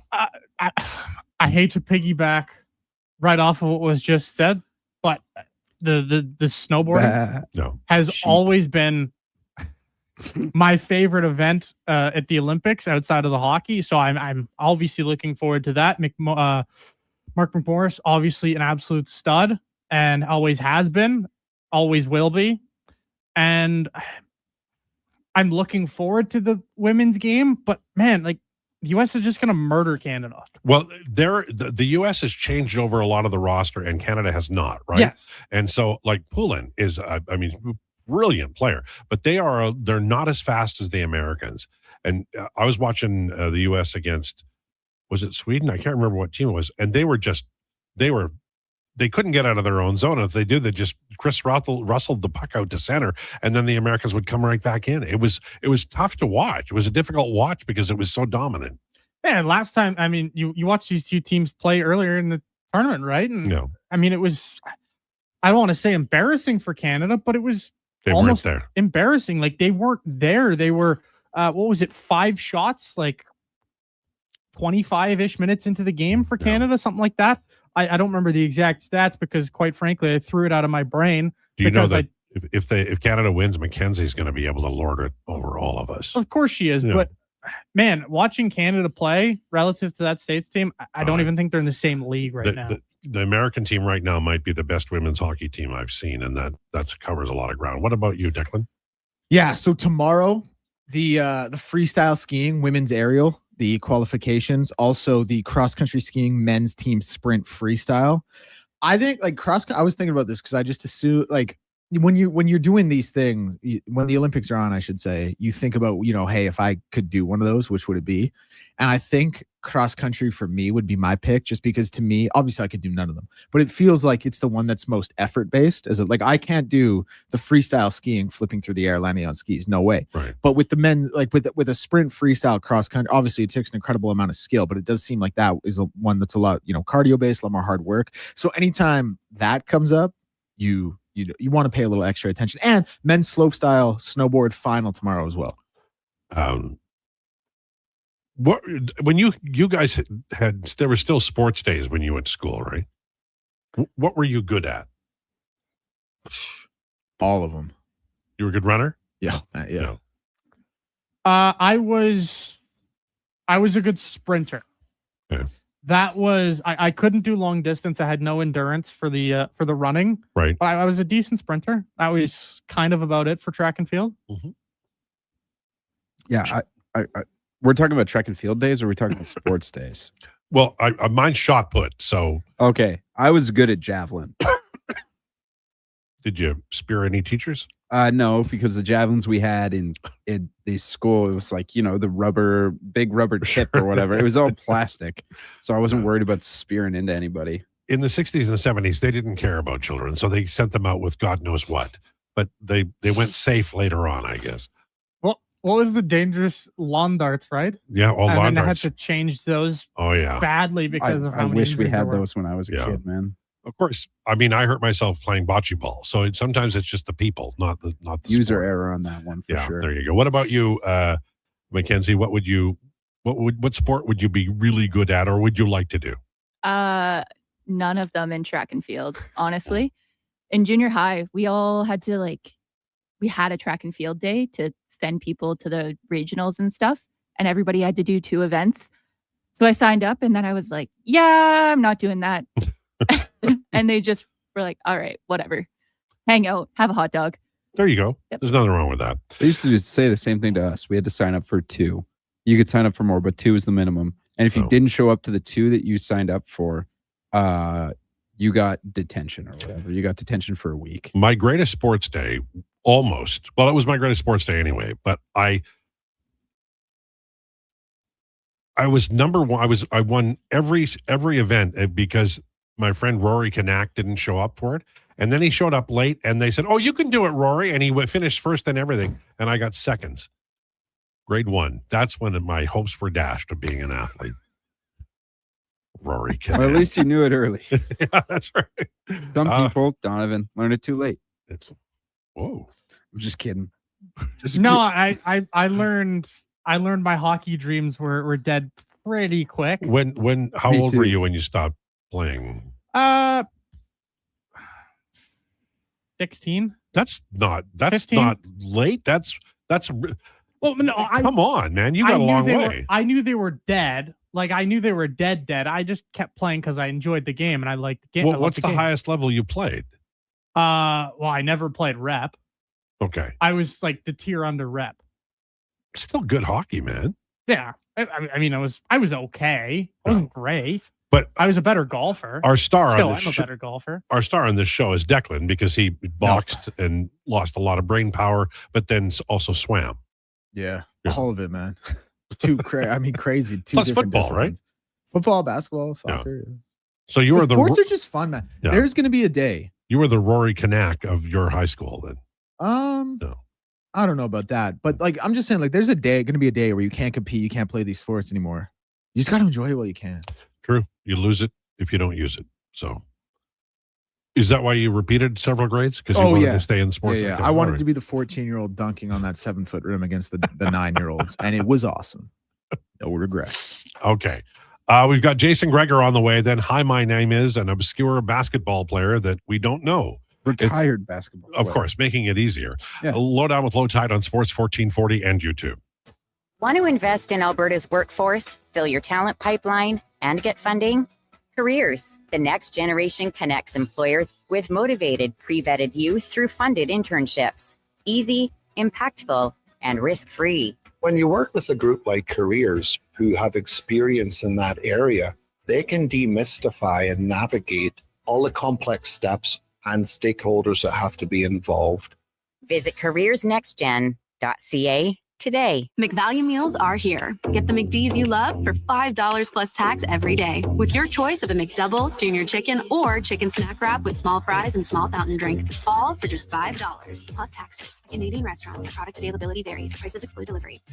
Get ready to love your home, Canada. The Brick has the styles and the savings to make you fall head over heels. Save $1,100 on couches made for cuddling. Enjoy a romantic meal on a dining set up to 25% off. And yes, save 25% off in the bedroom, too. Plus, score up to $1,500 off the TV of your dreams. Love is in the air, and so are the savings. Only at The Brick. Some exclusions apply.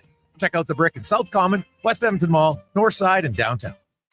The longest running basketball show in Canada airs every Saturday morning at 10 on Sports 1440. Hoop City with Paul Sir introduces a new generation of basketball talk, and it's right here on Edmonton's home for sports, Sports 1440. Legacy Heating and Cooling offers no payments and no interest for 1 year on your new furnace. So, when you wake up to no heat, Call Legacy. Call If you need it immediately with no overtime rates. If you need it immediately and want to combo it with AC. No payments and no interest for 1 year on your new furnace. It could only be Legacy Heating and Cooling. The Edmonton Firefighters Rooftop Campout for Muscular Dystrophy is February 18th to 20th. Edmonton firefighters are again braving the elements by camping on the roof of Fire Hall number 2. This year, they've added a little twist and will start the rooftop campout with no camping equipment. The more money they raise for muscular dystrophy, the more equipment they get to survive an Edmonton winter, with a final goal of getting off the roof and helping this incredible cause. Donate now at any Edmonton Fire Hall or online at edmontonrooftopcampout.ca.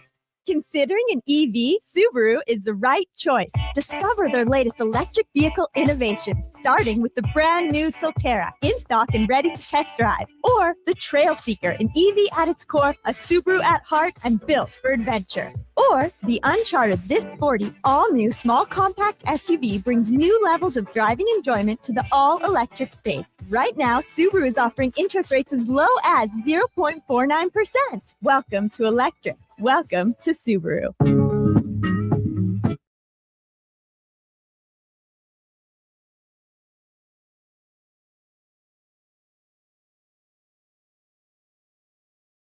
Breaking down the fine art of sports, one rep at a time. The Lowdown with Lowetide. Thanks for checking out Sports 1440. Presented by Wolf GMC Buick. We're making it easy. WolfGMCBuick.com.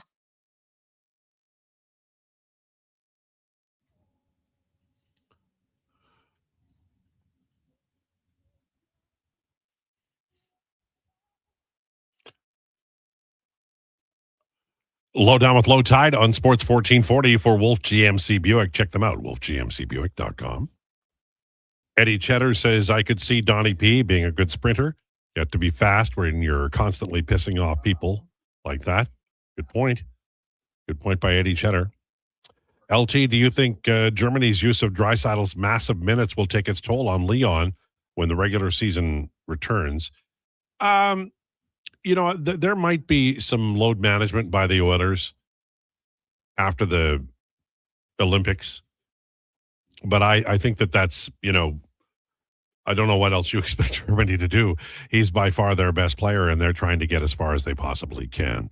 Joined now by Jason Gregor, who will host the Jason Gregor Show coming up at 2 o'clock. How was your weekend, sir?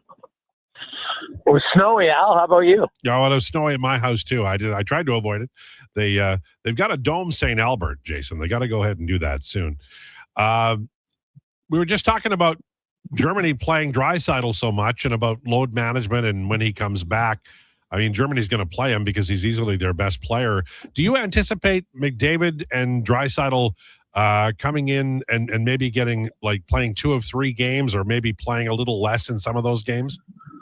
Well, it'll probably depend. If Germany loses tomorrow, then, Draisaitl's, they don't play again until next Wednesday. So, you have a week between games, right? How much rest does he need, right? I think some people out there, they underestimate how great a shape the elite players are in. 23, 24 minutes isn't oh my God, I can't play, again for a week. So I don't see it being an issue. McDavid hasn't even played 70 minutes a game for Canada yet. And, now you get into the elimination games, it's a little bit different. And you know what? Now Czechia, I don't believe is going to give Canada a run. Anything can happen, but I don't see McDavid playing 22 minutes in that game. But after that, if it's Finland and the U, and especially in the gold medal game, you're going for broke. McDavid doesn't care about the regular season at that point, right? He'll care about the regular season when it returns. And if they had to rest him, I don't know if you completely sit him out a game, Al. You might limit their minutes maybe in 16, 17 minutes. I could see that happening. I don't know if it would be a full-on healthy scratch unless that there's a little bit nicked up. What do you see in Macklin Celebrini? He's so young and he's getting this wonderful opportunity at that age, something that the players like McDavid and Draisaitl didn't get because the NHL decided not to go to the Olympics in 18 and 22. He just seems to be, up to the moment. And at that age, That's something else.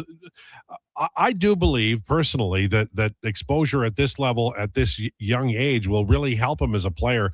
Do you buy into that? That him flourishing at the Olympic level will allow him maybe to rise even higher based on who he's playing with?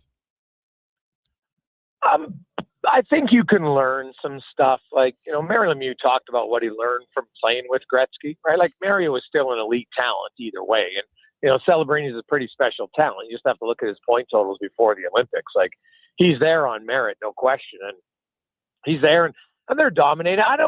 I do try to temper it. Like, beating France isn't that big of an accomplishment. There's hardly any NHL players on that team. Switzerland and Czechia are like half rosters of NHL players. So, you kind of, people are, oh, geez, McDavid, he's got 3 points in limited minutes. Yeah. Because if Connor McDavid played in these leagues all the time, that's what he would do, because he's that much better than everybody else in the NHL, never mind outside of the NHL. But I do think where Celebrini is going to benefit is probably just the conversations with Sidney Crosby and Nathan McKinnon and Connor McDavid. And it'll definitely give him confidence. Like, he's going to leave there and say, you know what, like, I belong here. I fit in. Like, he's not going to be overwhelmed. He's never going to be intimidated, I wouldn't think, of any situation moving forward. And that could really benefit the San Jose Sharks long term, no question. Well, we're at a point, we talked about it before the Olympics started, but now we're at the point soon where Canada will take on some substantial opponents and have tough matches and maybe be down 3-2 late.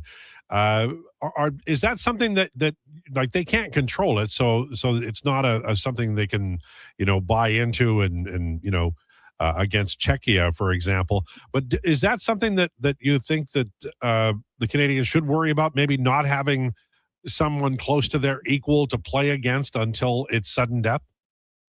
I don't really think so. It's not like, I don't think Canada has overlooked any of their opponents at all. I think they haven't played down to the level of their opponent at any stretch of the imagination.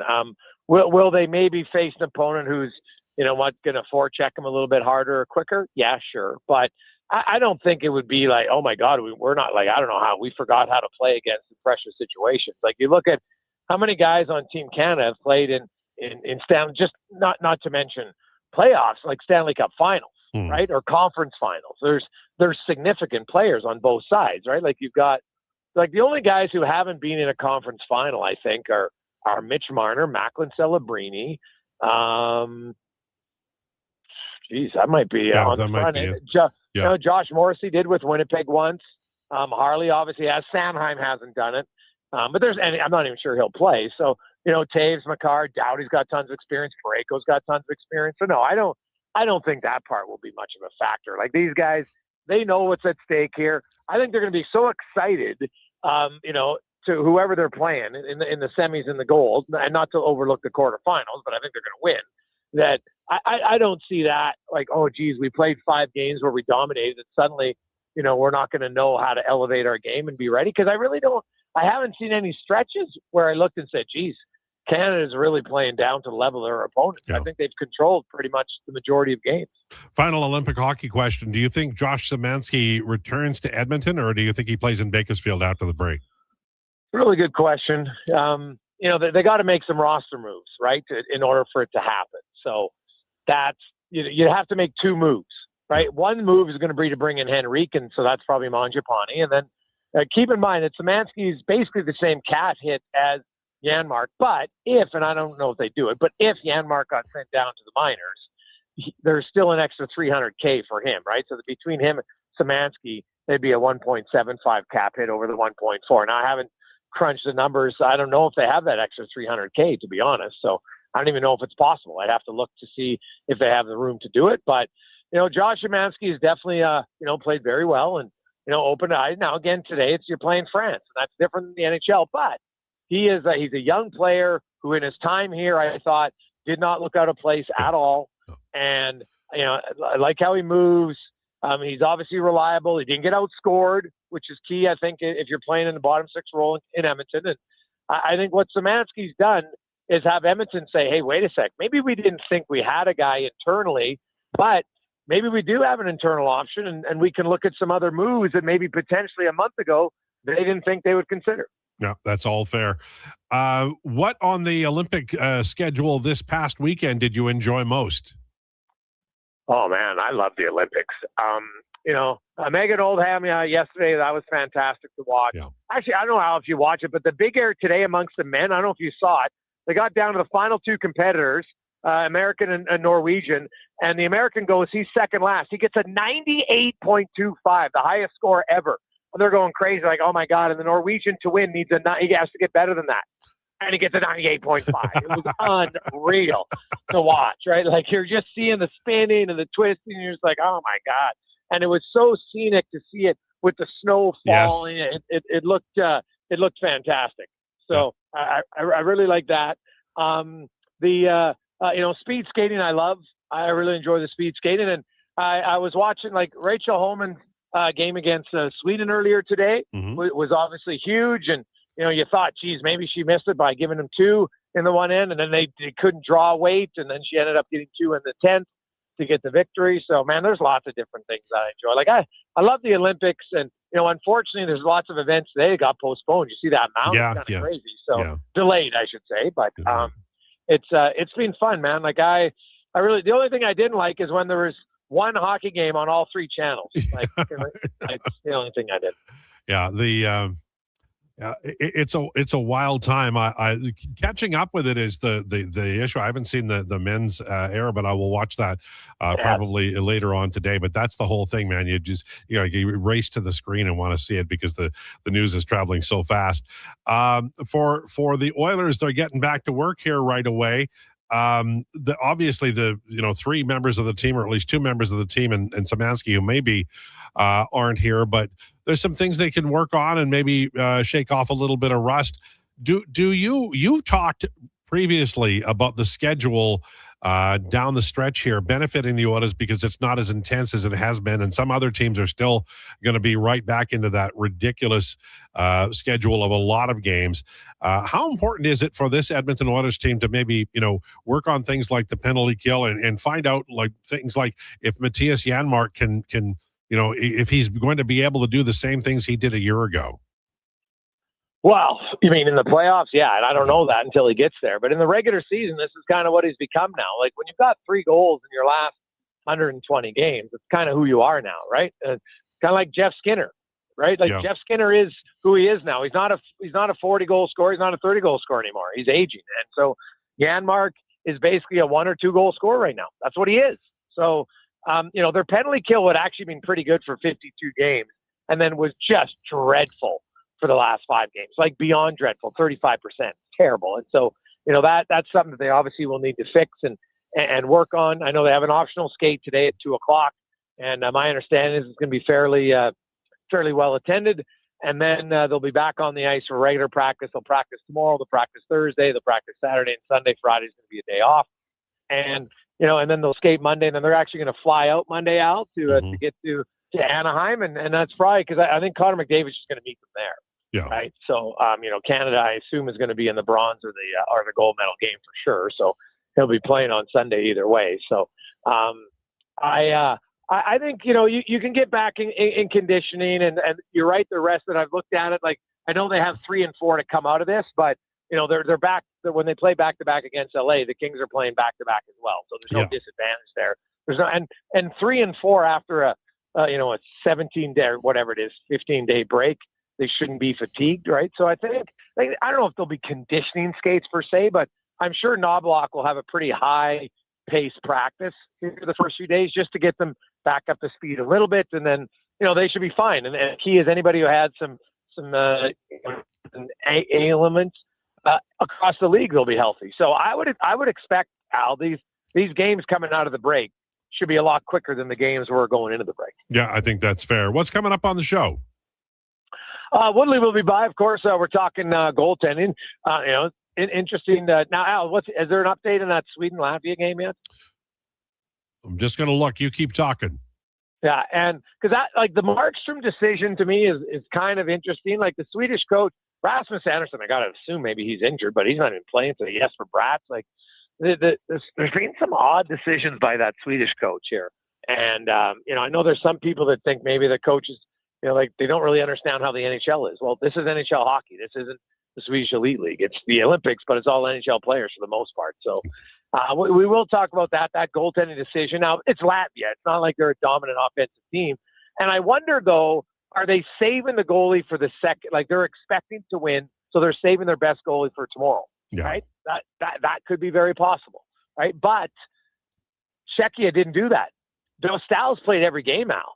And I'm assuming now if he's played every game that they're not going to put Vejmelka. Now, maybe they will, but it would kind of be odd that you're going to play Vejmelka his first game in the quarterfinal. So I'm thinking, Dostal's going to see Canada back-to-back. And I would really question why you would do that when you had an opportunity to play Vejmelka earlier today. So we'll talk about some odd goaltending decisions. We'll get into the Olympics overall. Canada's starting to get some gold medals today, of course. I don't know if you watched the team pursuit, but that was fun. Got to see that in between shoveling. And, we might even talk some shoveling stories, Al, because everybody out there, I'm sure they're all loving it. We can all bond together about shoveling. 2-0 for Sweden right now over Latvia, just so you know. Jason, thanks for this. Look forward to the show, bud.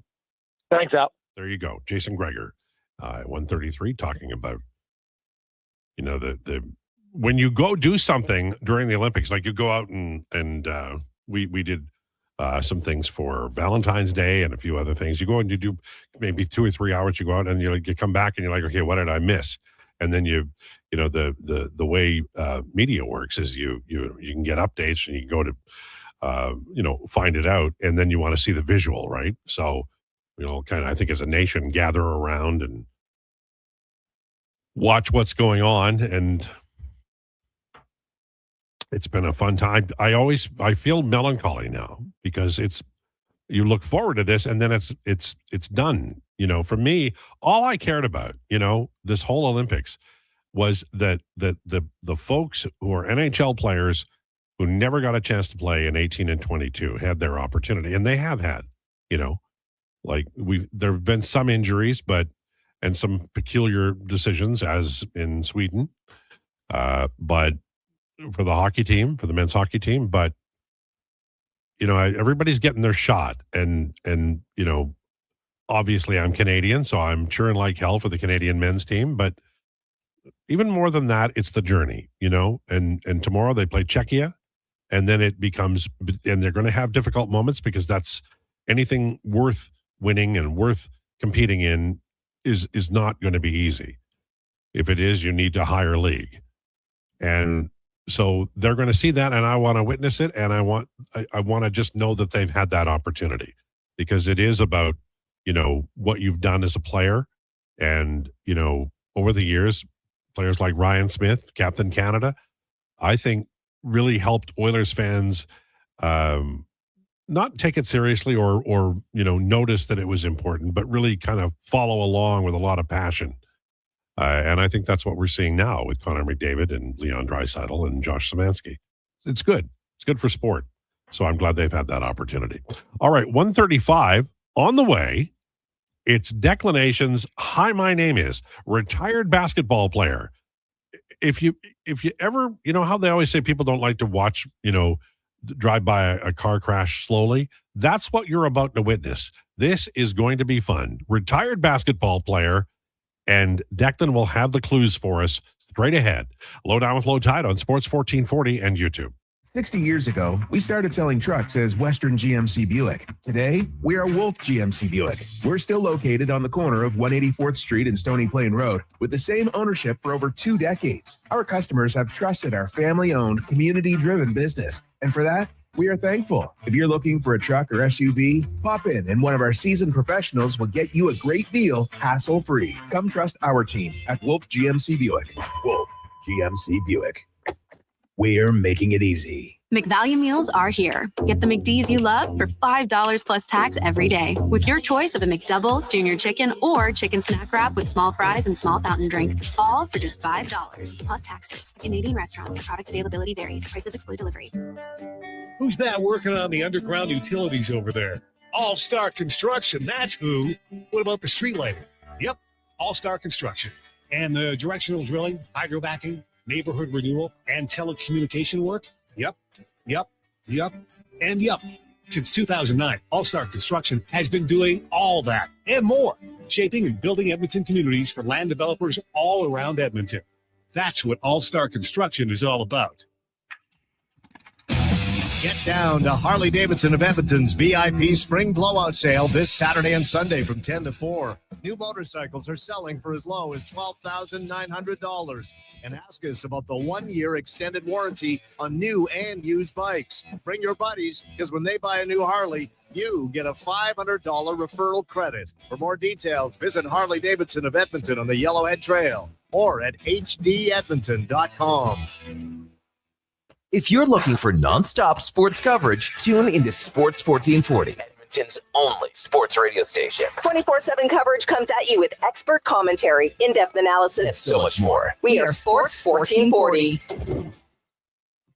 The Edmonton Firefighters Rooftop Campout for Muscular Dystrophy is February 18th to 20th. Edmonton firefighters are again braving the elements by camping on the roof of Fire Hall number 2. This year, they've added a little twist and will start the rooftop campout with no camping equipment. The more money they raise for muscular dystrophy, the more equipment they get to survive an Edmonton winter, with a final goal of getting off the roof and helping this incredible cause. Donate now at any Edmonton Fire Hall or online at edmontonrooftopcampout.ca.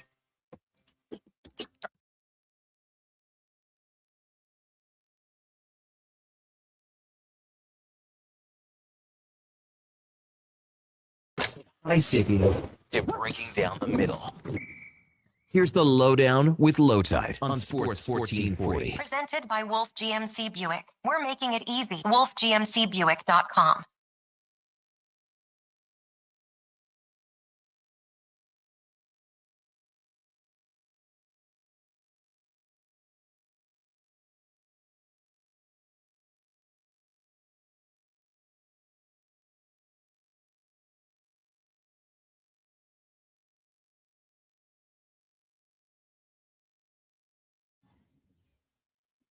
Lowdown with Lowetide on Sports 1440.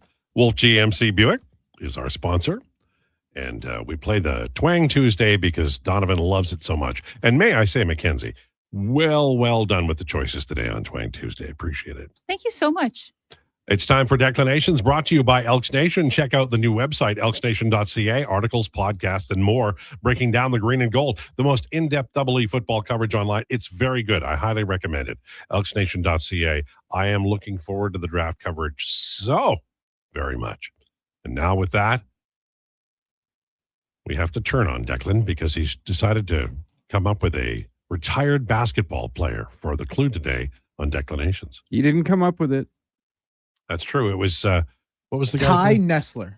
But it was Nesbitt a minute ago. I messed it up. Okay. My bad. Hand up. All right. Yeah, I appreciate all the listeners who actually email me a player. You know, makes my job a lot easier. It gets everyone involved. Many thanks. Yeah, Ty has sent me this player 5 times, so I'm going to do him. Is Ty a little huffy that you didn't use it? Or I don't think so. Okay. I don't think so. He's been a good sport. Because when I email somebody the 5th time, I'm expecting results. And you know what? It would be horrible if today's like one of the days he's not listening. What are you doing? My chair was over top of my cord. Oh, I see. Yeah. For my headphones, clue number 1. I went to the University of Alabama. Yeah, that's absolutely nothing. I ate a cheese sandwich in 1992. I'm just gonna throw out names and we're gonna shoot. Okay. Hi, my name is Dennis Rodman. Oh, your name is not Dennis Rodman. You guys will get this player, though. I want to be clear. Like, you guys will get this. Hi, my name is Spud Webb. Your name is not Spud Webb. Basketball guess every single time. Hey, you know what? Not a bad guess. Fun one. I'm not totally sure of Alabama's basketball history, so I don't know. I'll say, oh man, just some random guard. I don't know. Elgin Baylor. Oh, I know he's not a guard. Not Elgin Baylor. Mac, how deep is your basketball bag? You want to take a swing at this? I'll take a swing, but like I watched from like 2013 to 2019. Why'd you stop? You stopped when the Raptors won a championship. You're like, that's good enough. Like that was my last year of like watching every night. I watched them win, and I was like, all right, that's enough for me. All right, I'm good. Hi, my name is Steve Nash. Your name is not Steve Nash. Clue number 2. I played for 4 different NBA teams. Okay. And guys, remember, we're having fun. This is Sure. fun. No, it's fun. Alonzo, we're doing this because it's fun. Alonzo Mourning. Shout out Zoe. One of the more underappreciated centers. I It think is so. not Zoe, but shout out Zoe. Georgetown? Where did he play? Where did Zoe play? Oh, good question. I'm a fake ball knower. No. If that makes you a fake ball knower, wow, I hate to think about. Yeah, he did what play. my He was ball one. He was one of the knowledge big Georgetown boys that Shaq was always talking about. I love the Georgetown team. What was the coach's name? It was someone got really mad at me on the him. text line for this. John Thompson. Yes. Yeah. He was a great coach. I loved seeing him interviewed. Hi, my name is Isaiah Thomas. Good guess. It's not Zeke. Hi, my name is Derek Fisher. Your name is not Derek Fisher. Clue number 3. I was the 11th overall pick, and it was in the early 90s. Oh, well, that's something. Hi, my name is Charles Barkley. Good guess. He went to Auburn, which is Bama, so close. It is not Barkley. Hi, my name is Allen Iverson. You're another Georgetown guy. It is not AI. Well, he said Barkley, so I thought of it AI. So I like that. 11th pick in the early 90s. 11th pick in the early 90s. The fourth clue will be another vague one. After that, listen, clue 6 and 7, you guys will get it. Oh, sure. I'm sure. Unless you're spelling his name out, I doubt we will. No, you guys will get it. I'm very sure. I don't know. Steve Kerr. Your name is not Steve Kerr. Mac? My guess was Allen Iverson. So Oh, sorry. no, that's okay. No. That's okay. Great minds. Maybe we could do a Wordle where we guess the letters. Clue. That's not a bad idea. Clue number 4.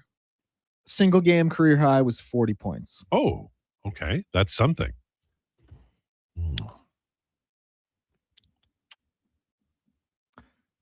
Hi, my name is Penny Hardaway. You're not that's a really Penny. good one. Chris Bosh. Your name is not Chris Bosh. He was drafted in 03. Stop it.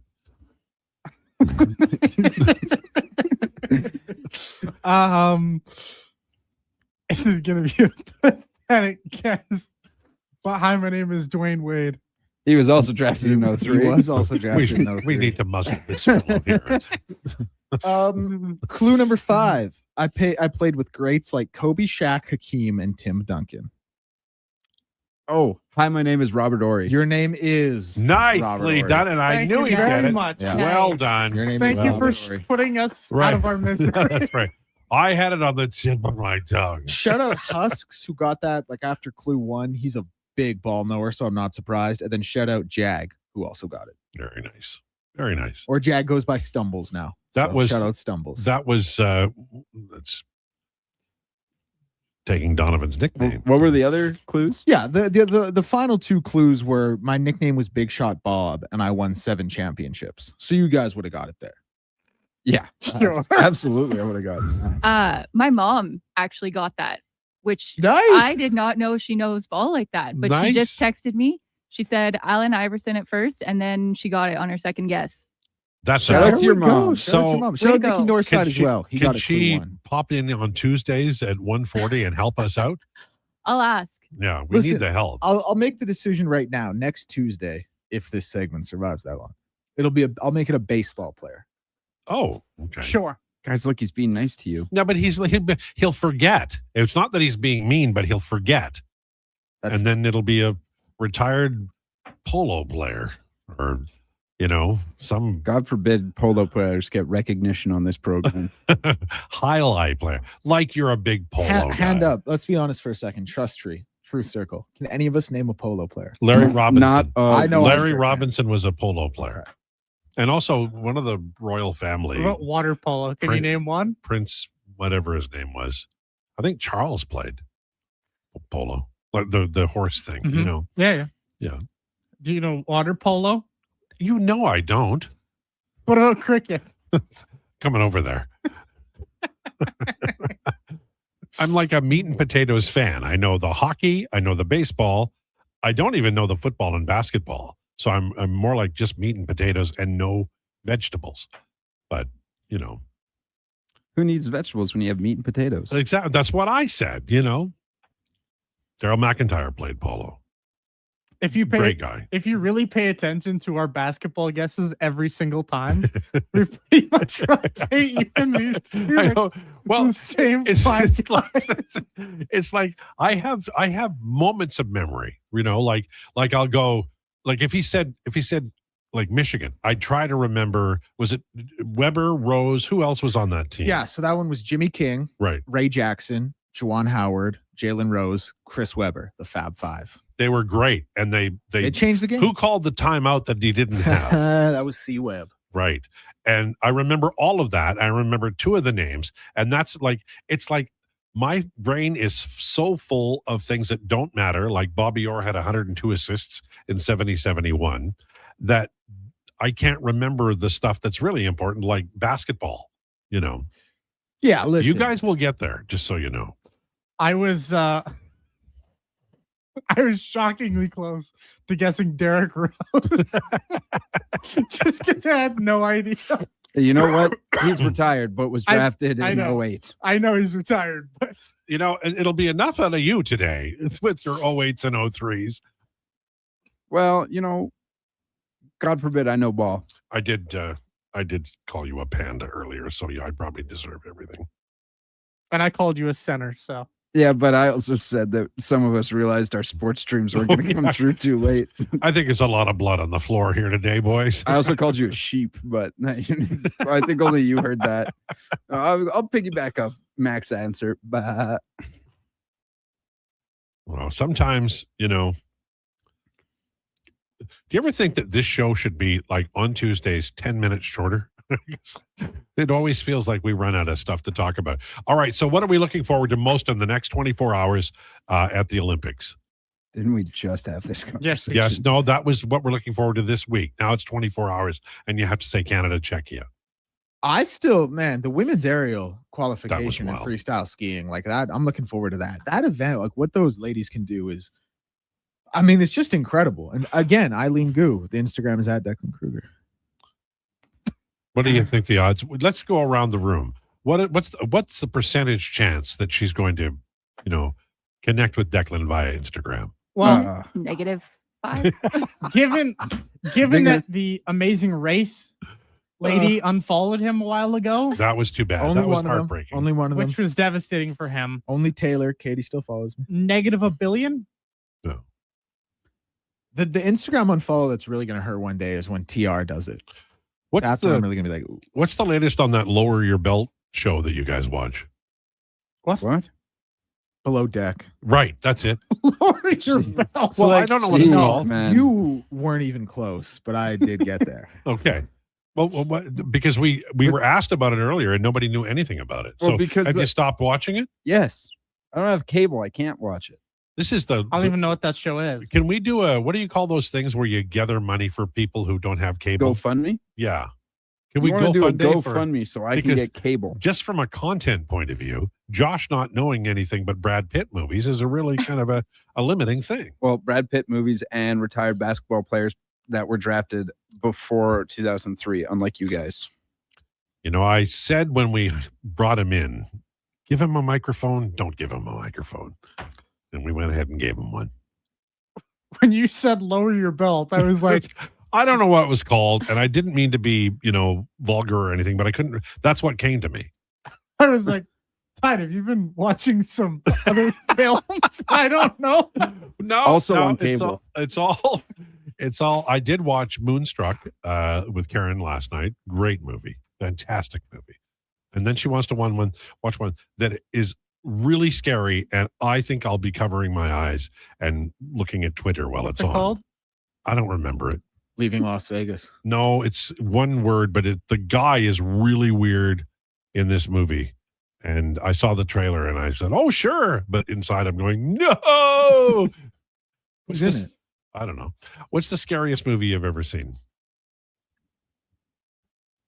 Probably The Exorcist. That is a scary movie. You know what? I actually don't know off the top of my head. I don't watch scary movies. That's been established, but I have no idea. It's La La Land for me. That was horrifying. What do you have against Emma Stone? I have nothing against Emma Stone. That ending was truly horrifying. That ending was actually devastating. So scary. I think the movie that scared me, the one that gave me the most anxiety, was called Duel, with Dennis Weaver in it. It's a Peterbilt chasing him through the Mojave Desert, and it was the Steven Spielberg USC.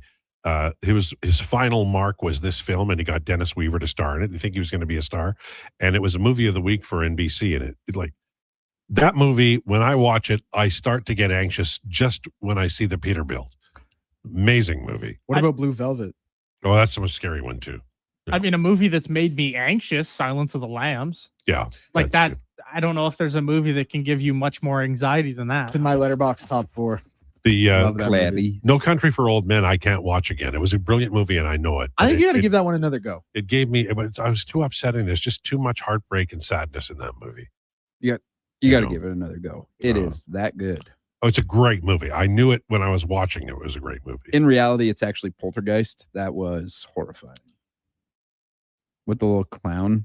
You know, a movie that gets better every time you watch it is Pulp Fiction. That's a great movie.